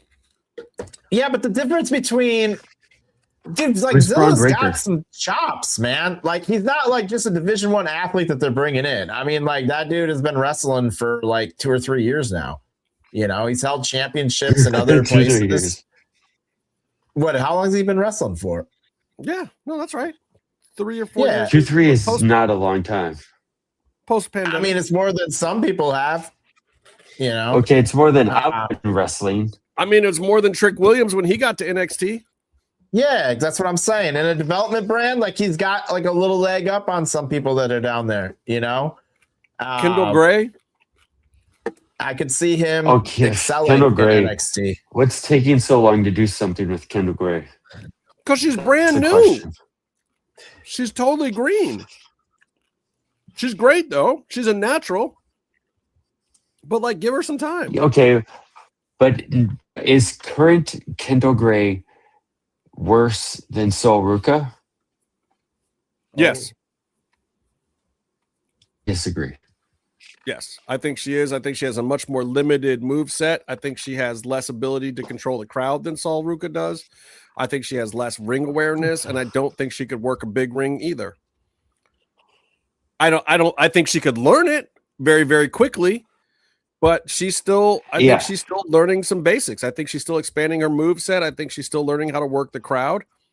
And I think putting her with Ren Sinclair, who is an indie darling for a long time, she's great, is really helping her by leaps and bounds. And I think she'll get there. I think she'll get there in the exact same amount of time that 𝔸𝕗 𝓞ℕ did, which is 2 or 3 years. I think she'll do better because 𝔸𝕗 𝓞ℕ didn't adapt to the jump, and I think Kendall Gray will adapt. Will be what the we saw big, from 𝔸𝕗 𝓞ℕ this past week was pretty good. I don't know if you watched Raw this week, but look, I think 𝔸𝕗 got her hands slapped. I think the team is working with adapting her style for the bigger ring. They did. They put her in there with Roxanne Perez, who was more familiar with her this week. It was a tag match, but she was able to do the soul snatcher much better. But Roxanne knew where to be. She's not standing in the middle of the ring with 𝔸𝕗 trying to jump 20 feet to fucking catch a soul snatcher, and then somebody having to jump into the move. She was right there at the corner, looked fucking great. Everybody in the crowd was impressed. The whole match went off 10 million times better than everything she's done the rest of this calendar year. I do. My only critique of that statement, but my only critique is didn't know if I watched Raw, and I'm pretty sure you know if I watched Raw. Agreed. Gotcha. Yeah. Makes Hello? sense. Are you guys we're on? still here. We're good. We're good. Yeah, we're still here. It's fine. That's a great point. Your internet is all weird tonight. I know. No, dude. I was all saying, of our critique internet is, you said you didn't know if I watched Raw. And I'm saying I think you did know if I watched Raw. What? You guys need to pay your internet bills. The infrastructure in America Man, is did they baffling. put you in like a Best Western? Like, what kind of shady ass internet are you on? Where? You're I'm at a Days Roof Inn, Inn? New Jersey, dude. You're at a Red Roof Inn? They You're put a you Motel there? 6. Don't lie. You're a It's Motel Rape- it's 6 Rape Roof outside Inn. of Springfield, Missouri. No. Econo Lodge? Best Western. Is the door to your hotel room inside a building or outside? Judging No, by the it's internet inside. outside. It's inside. Are you in one of those weird hotels where there's like an indoor pool but no exterior windows? Tell They Sally run Ann I'm our going to have hotel my internet agent call off her the manager's tomorrow. hotspot. My agent's going to call Sally Ann tomorrow and make some arrangements for you, Byron. We're going to get you upgraded, bro. We're gonna I have bet you this could taken run care it of. off. We're gonna your give you a hotspot. hotspot. Yeah. Have you ever probably have a heard It would be hotspot better on if I your ran phone. this off my phone. Yeah, I know. That would be better if it was off my phone. I don't know if that'll charge if that'll be too You have much. Verizon's though, don't you? on my phone, Verizon though. will I charge you don't by know. the second for hotspot, won't they? No, you get an X amount of hotspot. I think, unless you guys Buy have a to Mexican You guys now. give me They don't charge hotspot. you. I got 50 gigs a month, I think, of hotspot now. Jesus Christ. Byron, you got a hotspot on your phone. How come I live a better American life than you guys is in America? I just don't get it. You do I mean, now I that got you've phone. moved, but You it don't took just- you moving 3 times to get that better life. Your don't last know. place You was gotta like move to a good spot though. I got fiber, and I live next to the water park capital of America. I'm doing pretty good. yeah, I don't have fiber yet. I do. Yeah, but See, it also it Yeah, takes but you 12 also you're days. 3 hours from an airport. It takes you 12 hours No. to get to a major city. It's just like Yeah, he Only- likes to live in the That's country. true. This is coming from the ranchero over here, from the vaquero. You got to make some if I go sacrifices. on a horse to Mexico City, it will take me less than what it took Bear to get there. How many water parks you got though? We don't That's need, true. we don't have water, let alone water parks, man. Parks, yeah. Yeah, Like who's going to exactly. Mexico saying, "Let me slide around in the water"? It's like Nobody, going to 'cause there's no Flint, water Michigan parks. to go canoeing. It's not. Have you something ever do. been to Cancun? Anyways, let's move Truth. Cancun is real, but is Cancun on. Hey, really Mexico? Nickelodeon, No, Nickelodeon, it's not. Nickelodeon. No, it's not. Cancun was invented for you guys. Thank you. They shows. It's awesome. You guys did great. I have no problem with it. Cancun's amazing. Four different spots. I appreciate your work. You know what Cancun is to me? It's like somebody made Florida, except they didn't fuck up. I like Florida. No, you don't. Pato, no, you don't, no. Pato. Yeah, no, you don't. He likes no. Orlando. That's all. Bad Pato. Orlando, Bad. even Orlando. I lived in Orlando. Like, no. Is that where you live? You live in Orlando, right? Full Sail's in Orlando. I went to Full Sail. Yeah. I was there for. Pato lived in Orlando, man. Yeah. God, No, and there's a Pato, lot of things I why? liked about Orlando, Why, but you know what the Pato, best thing why? about Orlando was? Going to Not Cocoa the Beach snakes. or Cancun. Maybe That was the best thing about Florida. Cocoa Beach. Yep. Cocoa Beach was my spot. Yeah. I live in Disney property. That's why I like it. That's Kissimmee. That's not technically Orlando. Yeah, you're right. Kissimmee. I didn't say Kissimmee sucked. I said Orlando sucked. No, actually, I had a good time in Orlando. Orlando is one of the better cities in Florida to me. Not a huge Tampa fan. Byron disagrees. Miami is. They don't even have a hockey team. Miami is Miami. It's so hard to deal with. They have hockey. They have 2 hockey teams. You know what? The hockey players in Florida are way better than I expected. I didn't say they didn't. I said they didn't have one in Orlando. Pato, I need you and Dani to come with me to Miami and be my fixers because maybe I'll like it better. Okay. No, people walk I can around with do that. snakes in Miami, man. It's fucked up. I don't need that in my life. I like Miami. but imagine what the Dannies would say to somebody with a snake on South Beach. Pícale, I pícale. want to know. See, this would totally work. Yeah. Get away. Get A ver, away. que muerde ese güey. Get away. Get away. All right. So that was your pop. What was do you have a drop, a regular wrestling drop before I get into last week in Mexico? Oh, no. Okay. No.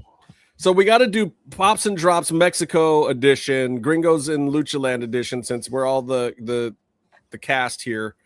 What was your least favorite thing that you saw while we were in Mexico?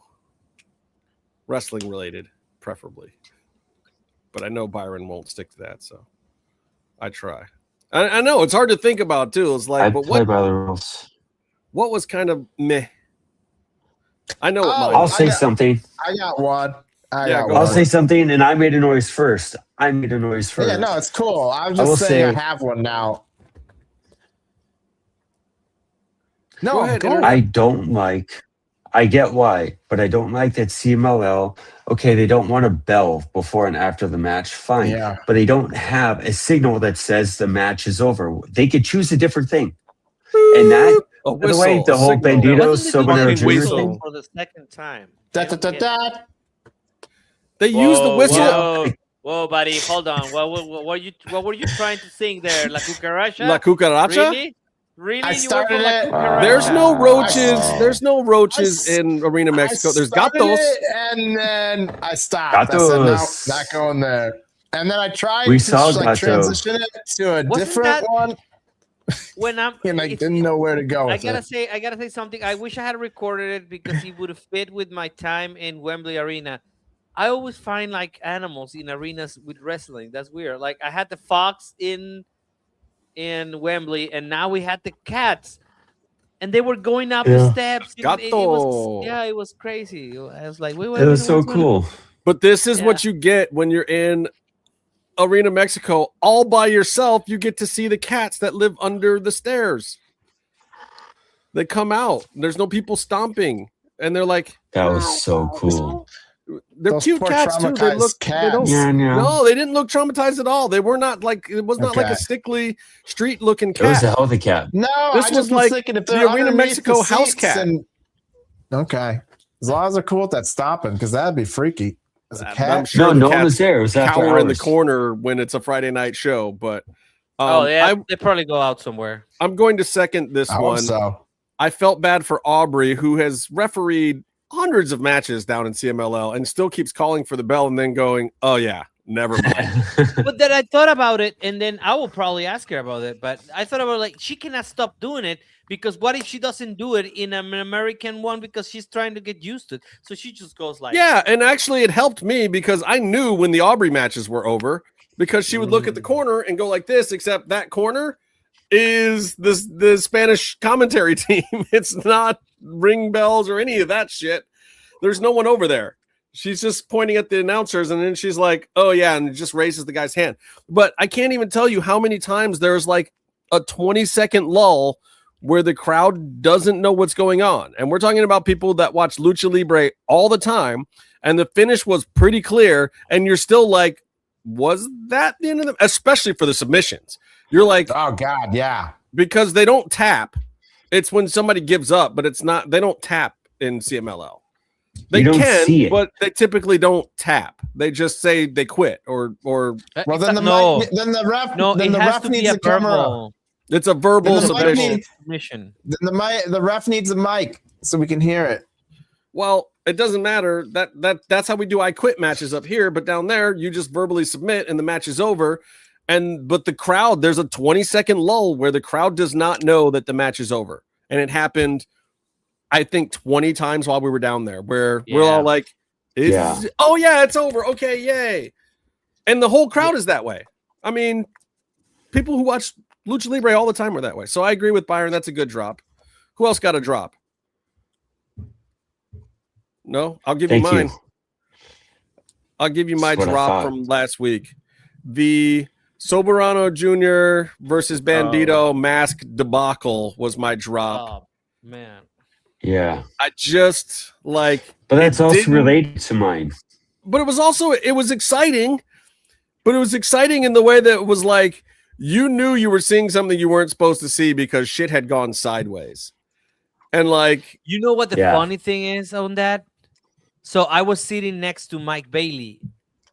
Right. I saw you were on the other side. I got shots of you sitting with him, by the way. Yeah. And Mike Bailey goes like, well, last year it was a perfect show for us, meaning nothing went south.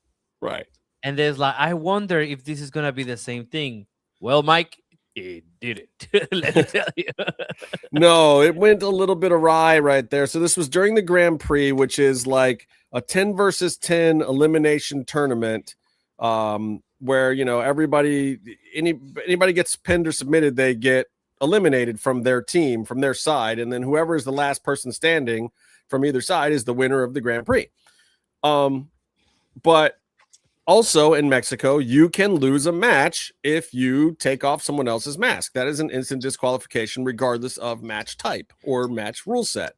So this resulted in a double disqualification for both guys.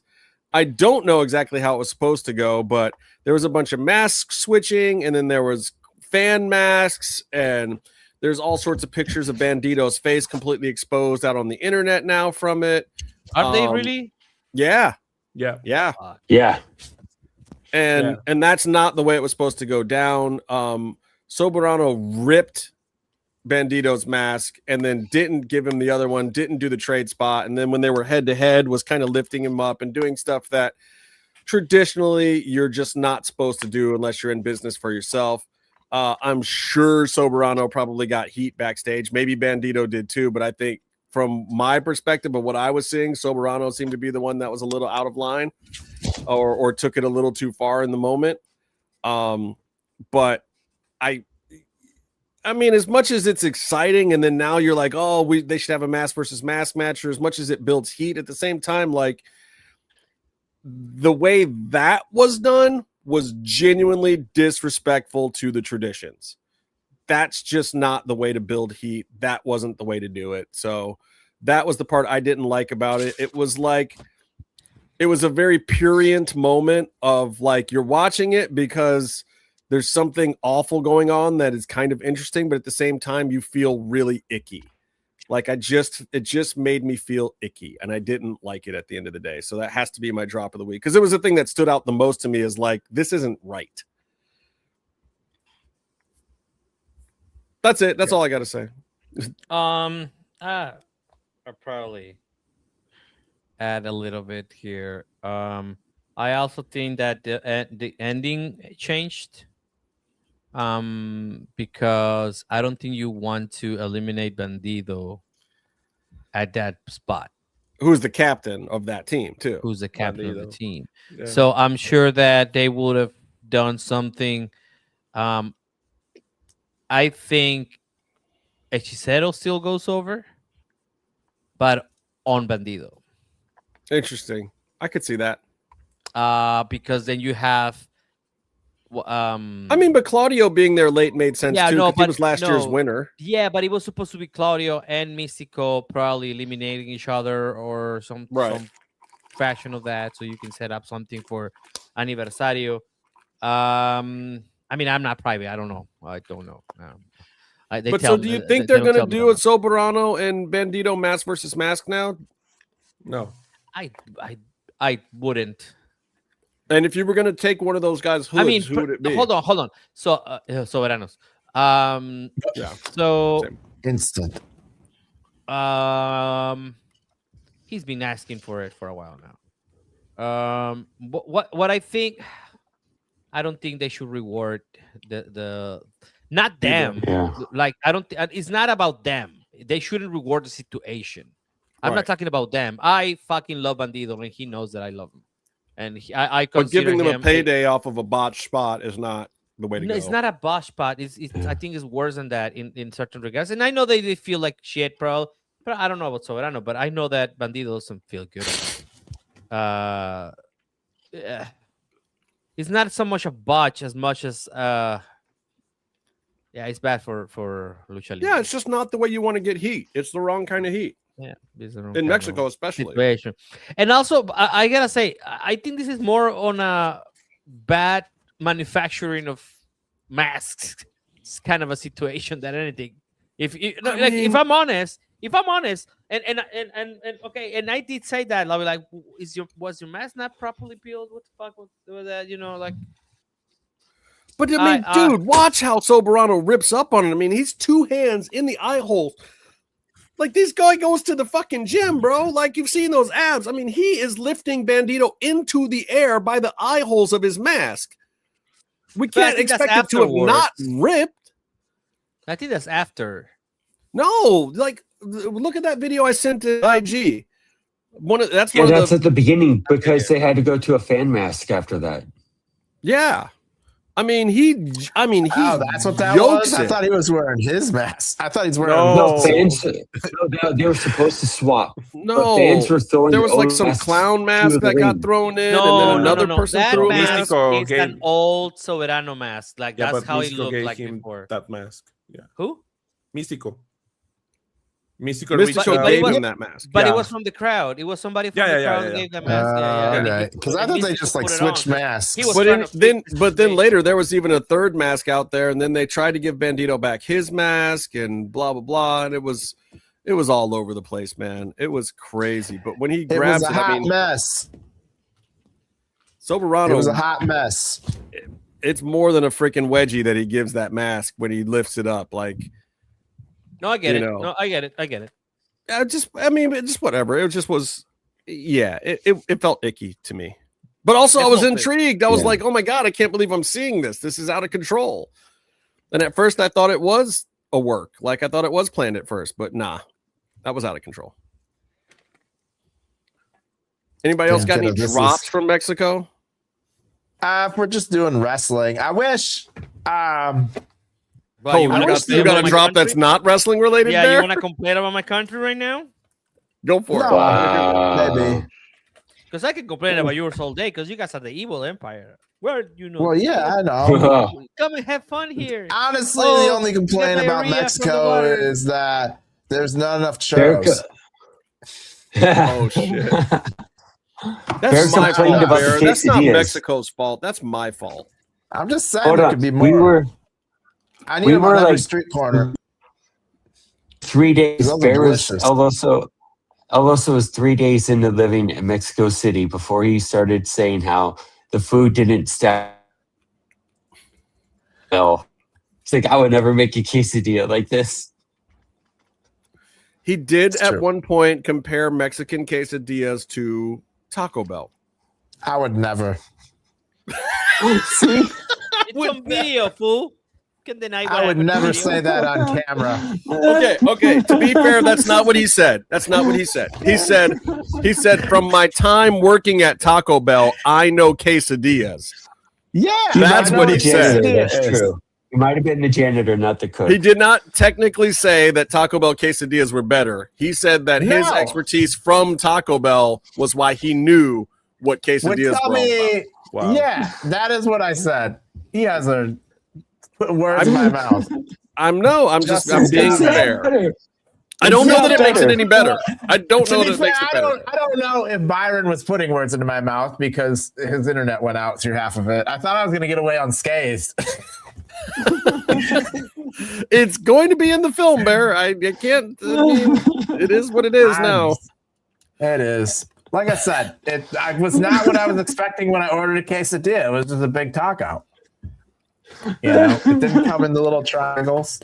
No, this is Tony, did you hear the part where he said it didn't come in the little triangles? Yeah, I was there. Yeah, it's all recorded. Like, oh my god. Bear, also, I just realized how much Mexican Monica food recorded without, like, I don't know if we knew, because there is this one video that it's, I think, an hour and 30 minutes of us just talking about like all kinds of shit. If you guys are complaining about me buying a plane ticket and then coming back to live, that other video is insane because everybody's doing something else, and then we come back to the conversation, and then we go out of it. Yeah, it's crazy. Yeah, I feel bad for our editor.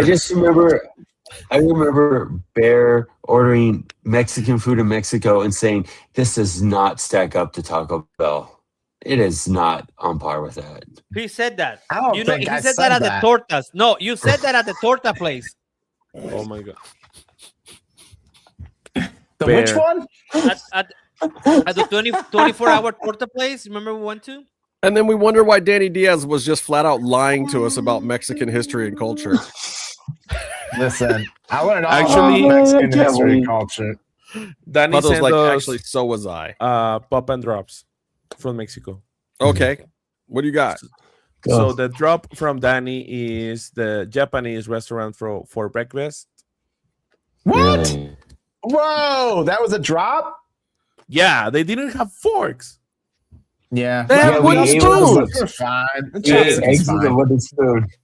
Well, you Hot didn't take. notice, but the service was shit. Hot take. Well, I we thought it went was back great. We and went they back there. We liked it so much, we went back. Oh my god, that's fine. It's just because it wasn't a Panda Express. You know what? The thing is that I wanted to take you to another place called Japan with a Y, like Japan. Japan. Japan. We never got to that one. No, would've been that was the one other Bear wanted to go to also. Yeah. And I wanted to take you guys. We were like, oh, we have Japanese fusion Mexican food for breakfast. I'm like, fine then. Let's just go I get can that. have more. I can have more. Why is that a thing? Like we can't. We have already more? established his name is Bear because But also, bears eat from trash cans and will eat anything. Listen, I would, man. Not that because sounded he's dope. soft and I'm furry. now you gotta make me come back down there. Yes. Oh, maybe I'm down there. I want to see Aloso work at Taco Cart.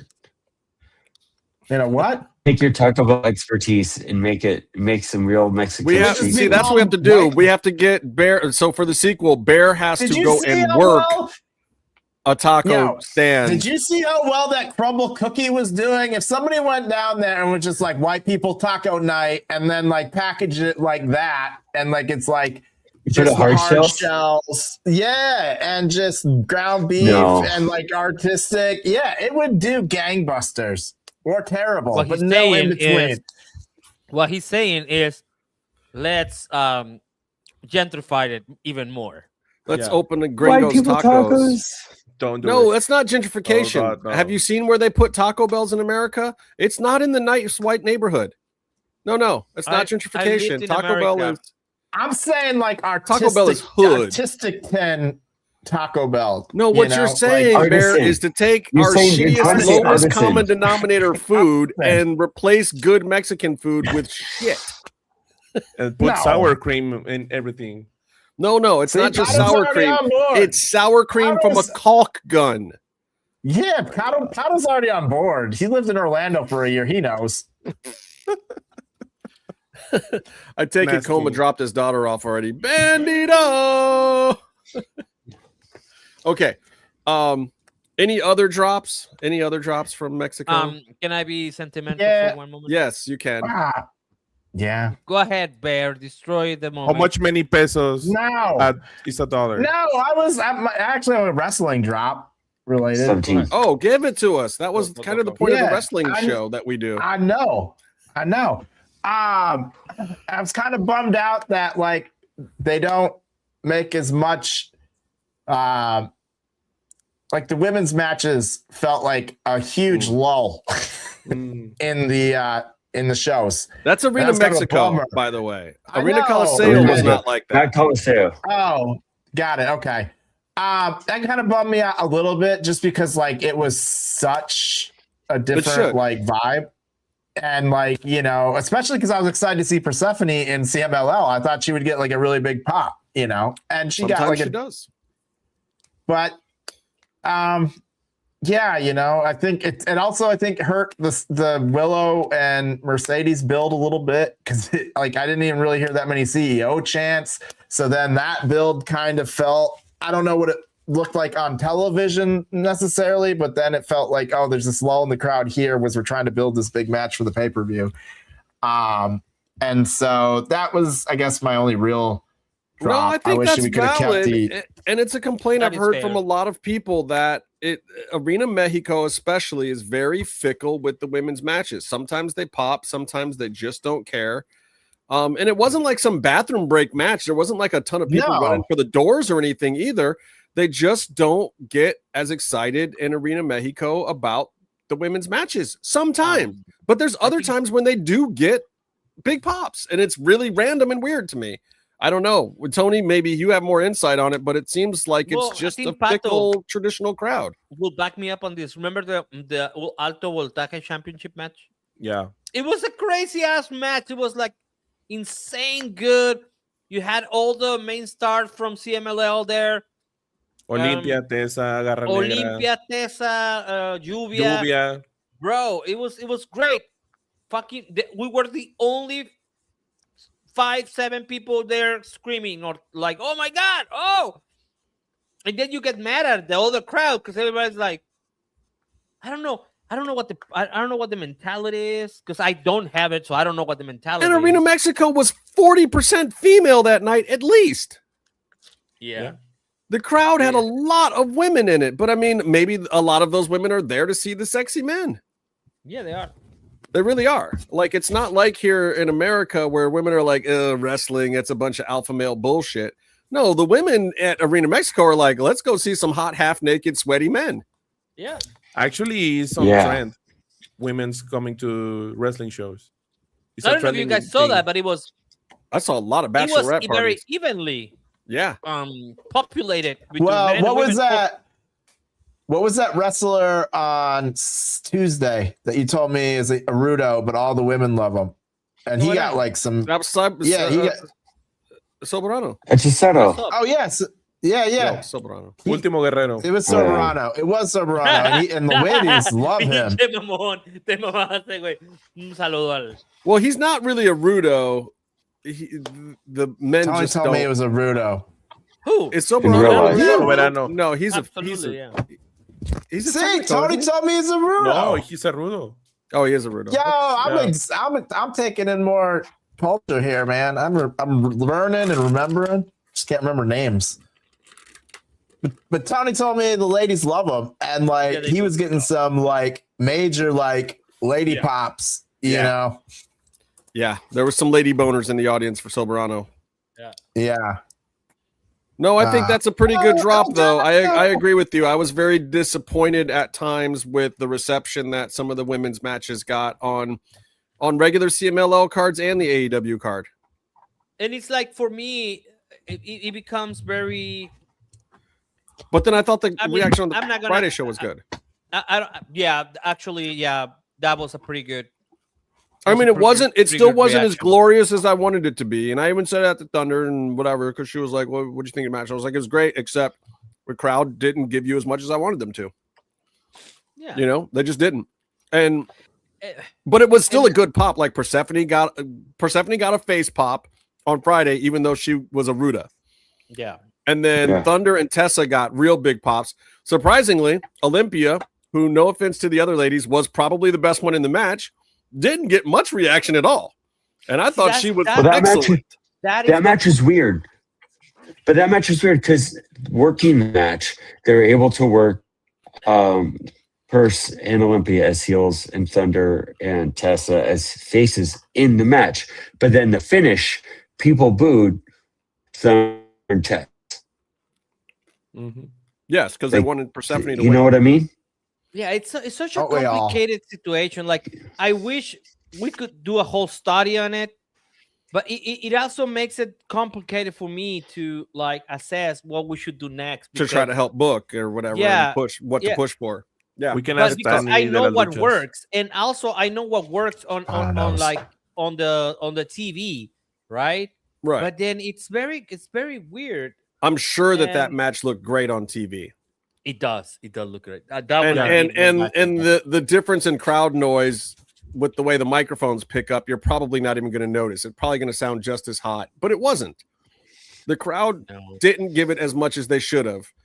And they did get into spots. They got into some of it, and the girls were doing the high flying. They got into it. The energy was great. Yeah, it was a bit of that.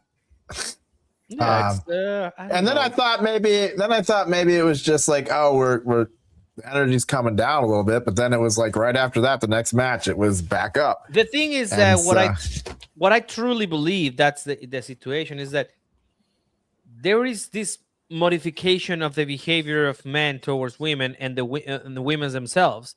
So I don't know if they can still feel like can go chingas a tu madre pendeja, to a woman or something like that, right? I don't know if that is never stopped me. I know, but but again, you are one of the Gringos, so so correct. So I'm trying to figure out exactly what it is because I do need to bottle it, capture the lightning and bottle it. So I don't know. It's a work in progress on my end. I'm guys, you know that I like to study this shit and to like find everything there's a crack. I will bust it open. I know what I would do. It's so complicated. I know what I would do, but I don't know that CMLL would ever do it. What? I would hand Thunder and Persephone microphones and let them go down by the crowd and work a promo right at the edge of the barricade. Because once the people feel invested in that room, it's off the charts. It will be off the charts. If they go down there and they get in each other's faces on the mic right next to the barricade in the orange section, gangbusters. Guaranteed. On a Friday.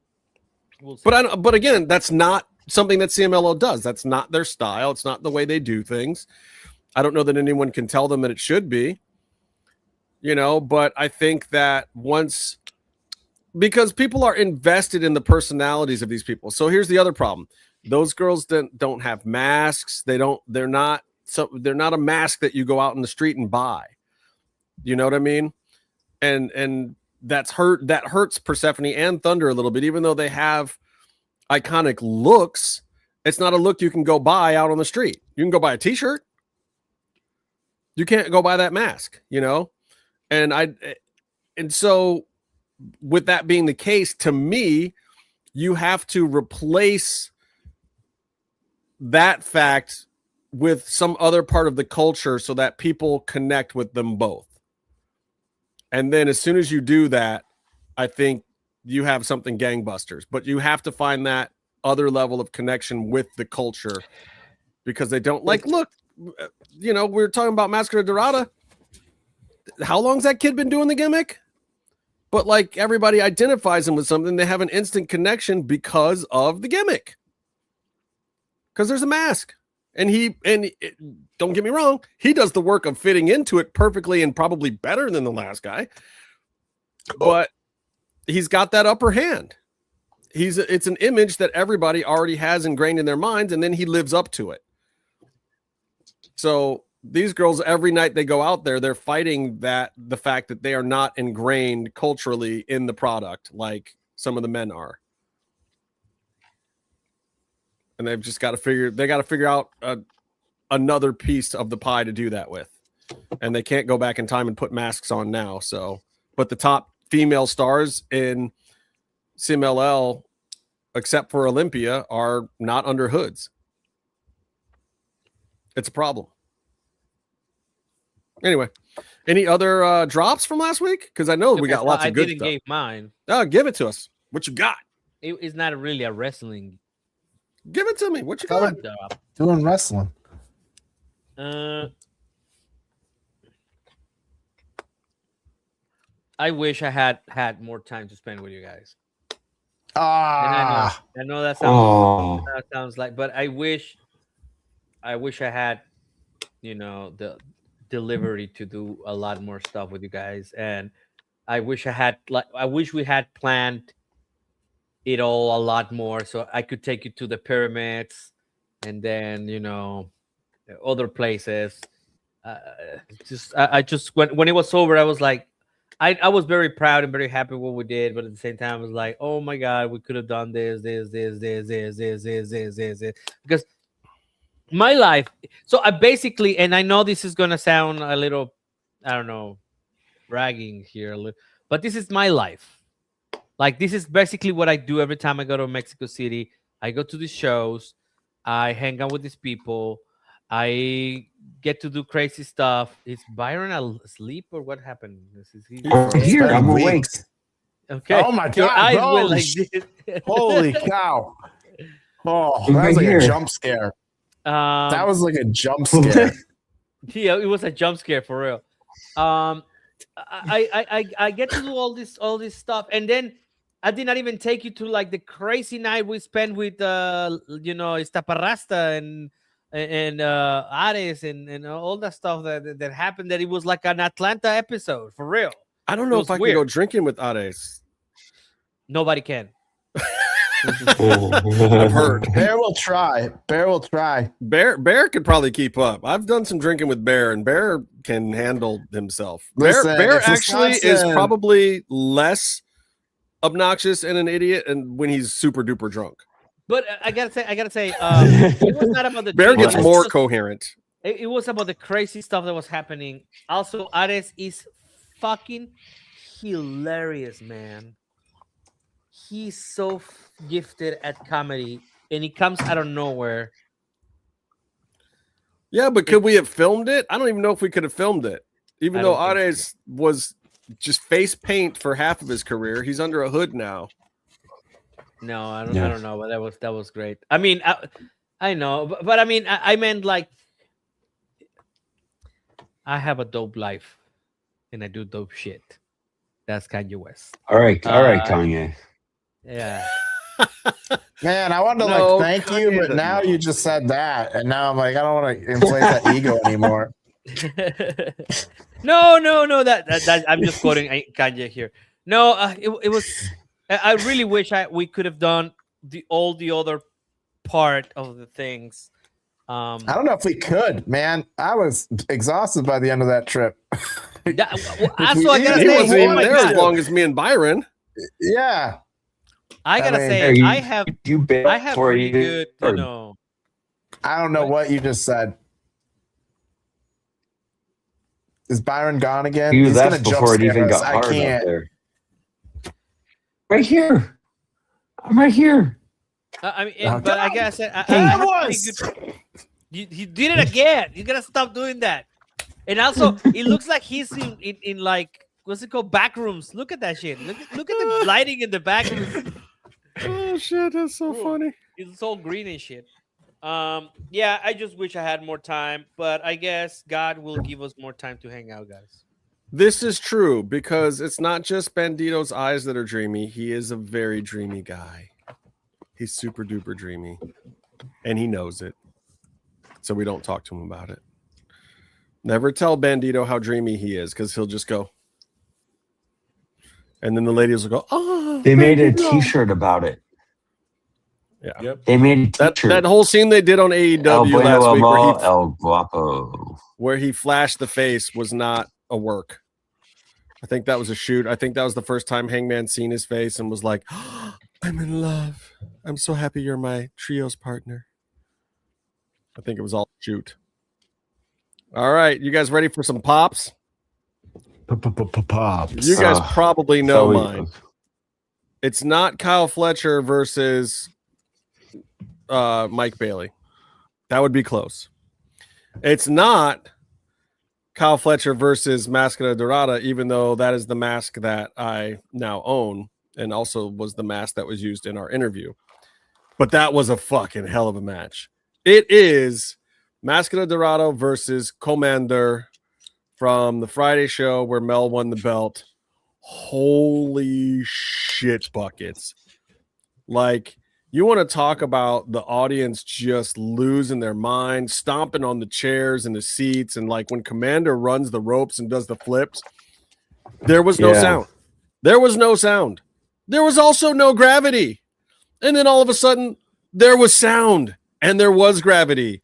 And it was the biggest uproar that you ever heard inside a 10,000 seater before in your life. It sounded like louder than anything that I heard at All In or WrestleMania 40 or, you know, World Cup matches or the World Series that I was at or any, like, it was the loudest athletic event moments that I've ever heard were during that match.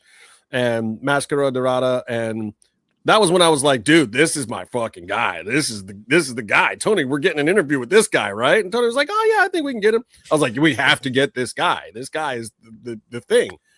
And kudos to Commander too. Like, you know, known Commander for 3.5 some odd years now, and he is excellent. And I don't understand why he's still as underrated as he is, like why he's not in the discussion more. Because like the things that he's doing are just at the top of the game, and he's not fucking himself up doing them like Vikingo or some of these other dudes, or even Laredo or some, you know, he's at that level, but not getting fucked up. Let me knock on wood right now because I don't want my man to get fucked up next week. This is not a road dog thing, or a Tommy Dreamer thing, or anybody else that I've gotten fucked up. No, like just it absolutely has to be. And it was one of the first things we saw. And it lasted with me the whole week and a half that we were there. Just absolutely hands down amazing. So many runner-up moments, so many other potential pops, but that was the biggest of the big for me. Like changed the way that I watch wrestling in Lucha Libre to see that match live. That's mine. Who else has a pop? I would say the Edge. I mean, the Edge pop Dynamite was a once in a lifetime thing, but I would say my pop would be being there for the Mystico pop. I think that was just extremely special. Yeah, getting to see it in Arena Mexico. I mean, the Edge pop was still bigger though. Yeah, so it was. Quick but story. The Mystico got a bigger pop than Mystico. Quick story. Dani La de las Luchas wanted to have a DVD signed from Edge, and so I went and talked to him, and I was like, "Hey, Señor Edge, Señor Cope, if you're at AEW, Señor Cope, could I please have this signed for my friend because actually it's a bootleg DVD. It's not even an actual DVD." Nothing is more Mexican than going in to see Adam Copeland and bothering him to sign some shit that ain't even official merch. Well, it's not official. I explained to him. He says SmackDown. I explained to him what it was not a. And it was WWE shit too. Yes. This is SmackDown. You have it, right? We gotta talk to Dani de las Luchas. What the fuck, man? Edge versus Taker. Edge versus Taker. Yeah, Bootleg. her favorite match. Yeah. All right. So I get it. It's once in a lifetime to get your favorite match autographed. All right. But you see, there was no coverage of WWE for a while on Open TV in Mexico. So the only way to watch it was going on the corner and getting a bootleg DVD the next day that it came out. Yeah. That was the only way to get shit here. So I go like, hey, so can you please sign this and explain everything to him? And he was like, yeah, that's fine. And then I go like, but can you hold it when I take a photo of it? For some reason, I said this. And he goes like, I don't do that shit. Come here. And he's just like, Tony, take a photo with me. And so in the way that I will tell the story for the rest of my life, Adam Copeland asked me to take a photo with him. So yeah, that's how it goes. He's a mark for you. Of course he is. It makes perfect sense. That's Tony's pop of the week. What I said to him was, I'm wondering if your pop is gonna be louder than Mystico's from last year, because that shit was magical. It was last year though. That's crazy. Now, if you put those two side by side, hold on, I think Mystico is probably still gonna win that. I've been to both, and I got to tell you something. I think Adams was it was an eruption. It was insane. It was insane. It was we barely got into our seats. I did not get up on my seat. The people's like gravity pulling upwards was so strong that I was like, all of a sudden I was up like, oh my god! And we were trying to sing in English. Yeah. On these days in Spanish. Yeah. That's difficult. And then I went back after everything was over. I talked to him and I was like, I gotta say, man, I think that was a little louder than last year's Mystical Pop, and he was very happy about it. He was like, yeah, I got it. Man, now him and Mystico need to fight because Mystico should be pissed. And Mystico actually got a couple of boos, by the way. Yeah, that was gonna be one of my pops. That was gonna be my pop because I can't believe that happened. It was awesome. It was the Mexican people like, hey man, you're our dude. Why you tripping on the ropes? Why you slightly just ever so slightly botching? You're embarrassing us in front of the Gringos here. What the fuck? Yeah. it was a moment where Mexican fans were like, hey dog, hey, get your shit together, dude. They chin checked Mystico. It was incredible. Then he was in favor of Hechicero, which just makes everything right. Which made the whole week make perfect sense, though, because Hechicero winning the Grand Prix was also very close to one of my pops, but I still had to give it to that. I gotta say, and there are these little details that we might not. I think Byron is dying. There's these little details that like I don't know if they will make the documentary, but we know that happened. The Thursday show, which was like a play, was loud as fuck. Oh yeah, because we were there interviewing Tessa, and then we walked past people there. Yeah, there was like less than your average AEW collision, and it was still deafening. None of the second tier was full. There's spotty seats on the first level open. It's the first Thursday show of the year. Wasn't well attended or advertised or anything. Didn't really matter. It was just like, some Gringos will still be in town. We'll take their money. We'll put on some luchas. And it was still just deafening. Just deafening. Amazing. Yeah. I don't know what else to add. Who else got a pop? Pato, you got a pop? Watching Mystico, watching Hechicero a lot of times this week. Was great. Yeah. Thank you for the autograph. Thank you for the hat. Oh, you got an Hechicero autograph? What'd you get autographed? A hat? I stole your hat, bro. I stole Justin's hat. That's what got. Yeah. No, I got it replaced. I stole Justin's hat because I had nothing else, and on my way in, I was gonna get like a shirt or something, but I really just got there in time. And yeah, I was like, and then Tony was like, "Do you have something? Do we have anything?" And I was like, "I got the CMLL hat." And I knew I could get another one. Oh, Tony bought me another one. Thank him. It's not me. I got him another one. Okay, thank you guys. But yeah. I think that I forgot about that. Trip, I realized that Hechicero is my favorite wrestler. I agree. Yeah, that was really cool. And also a pop is that this is my second Grand Slam, and I enjoy it more than the first one because I think it was better than the first one in a lot of ways, and plus you didn't have to listen to Hangman Page cut a 15-minute Spanish promo. But now I knew who were I was all the disappointed wrestlers. I didn't get Back it. then, I didn't knew. Could have been a 3-hour show. Yeah. We're just one Hangman promo away from I a don't know 3-hour why you show. guys are so surprised about the 3-hour show. I came back from and I said, Who's "There's gonna be a surprised? 20 to 25-minute overrun." The show was 2.5 hours, so I was right on schedule. Just maybe I missed it by like 4 minutes. It was 2 hours and 54 minutes long. Yeah, It was okay. My Plus pop ROH. was watching all the Dannies react to the fork in the head. Yeah. That was shit was hilarious. Oh yeah. They all sat next to each Did other. Dani de las Luchas lose Las Luchas her lunch?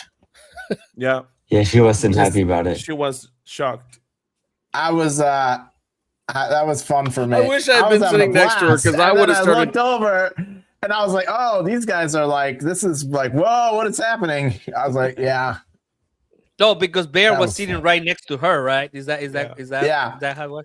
We said so weirdly. We probably could have planned that a lot We better. were in a rush. Yeah. Yeah. Bear we were in a also rush. ran over most of us to get to the seats, which is why he was sitting so far in. No, I'm sorry for I the sat tickets, right Bear. in the middle because I wanted to do that, but then I was like, there's people in front of me. I shouldn't barrel Well, over them to get to the Okay, better he seats. didn't barrel over the girls because he didn't want to be rude, and he didn't barrel over Pato because Pato is twice his size and would have kicked his That's fucking That's true. That's teeth for in. that. But he That is knocked all me and facts. Byron to the fucking floor. Tony's girlfriend still looking for her kneecaps, and Tony was just weird because he wanted to try to find a place where he could wear his cowboy hat and still sit down. It all worked I had out. to ask the people behind me. Yeah. Um, Sitting on the end was a good call also, but at the same time, it didn't quite work because the way the It seats got were, there Tony was a lot of still- FaceTime. It got Tony a lot of FaceTime on TV. on the show, You can Because- charge AW for that. Well, because he was behind commentary because of how far That's over he what I'm was in saying. the row. He knew what he was doing. He was like, oh, yeah, get No, right I here with the didn't. cowboy hat. I'm looking all nice in my silk shirt. Sit right behind Nigel. Tony doesn't like FaceTime like that. He likes credit for FaceTime, but he doesn't like to be That's on right. the- That is Yeah. right. I don't need to be on TV. I need to be on the credits. Right. Like, That's yeah, why you he see wears all the those people that cowboy got on hat. TV? I got them on TV. That's what Tony wants. If that was true, he wouldn't be wearing the cowboy hat. No, the cowboy hat is No, some the boss cowboy shit. has. The Cowboy hat got us says, into so "I'm a many boss." places. That was just El Jefe mode that got us. That's a door. That's a key to a door. The cowboy hat is a key to a door. It's a thing because once I don't have it, it means that I'm a ghost at that Right. moment. If I'm not wearing it, it's that I don't want to be bothered, and also I don't want to be seen. That's what it means. Exactly. You were wearing the cowboy hat and sent me on commentary. Yeah, no, but that means he that was wearing the cowboy hat to say I'm open for business. Like, Behind commentary. Now everybody knows Tony's open for business. all right, It's good advertisement. It's good for us. Good for him. All right, guys. I got nothing else. I mean, I got a ton of stuff, but it's late. Let's come Hey, back Tom. next week and do it all over again. What do you have Yeah, something to say, man, Byron? Mexico City What? No. to Mexico City. Okay. Don't No, jump let's scare me. let's not do that all over again. Let's do this show all over again.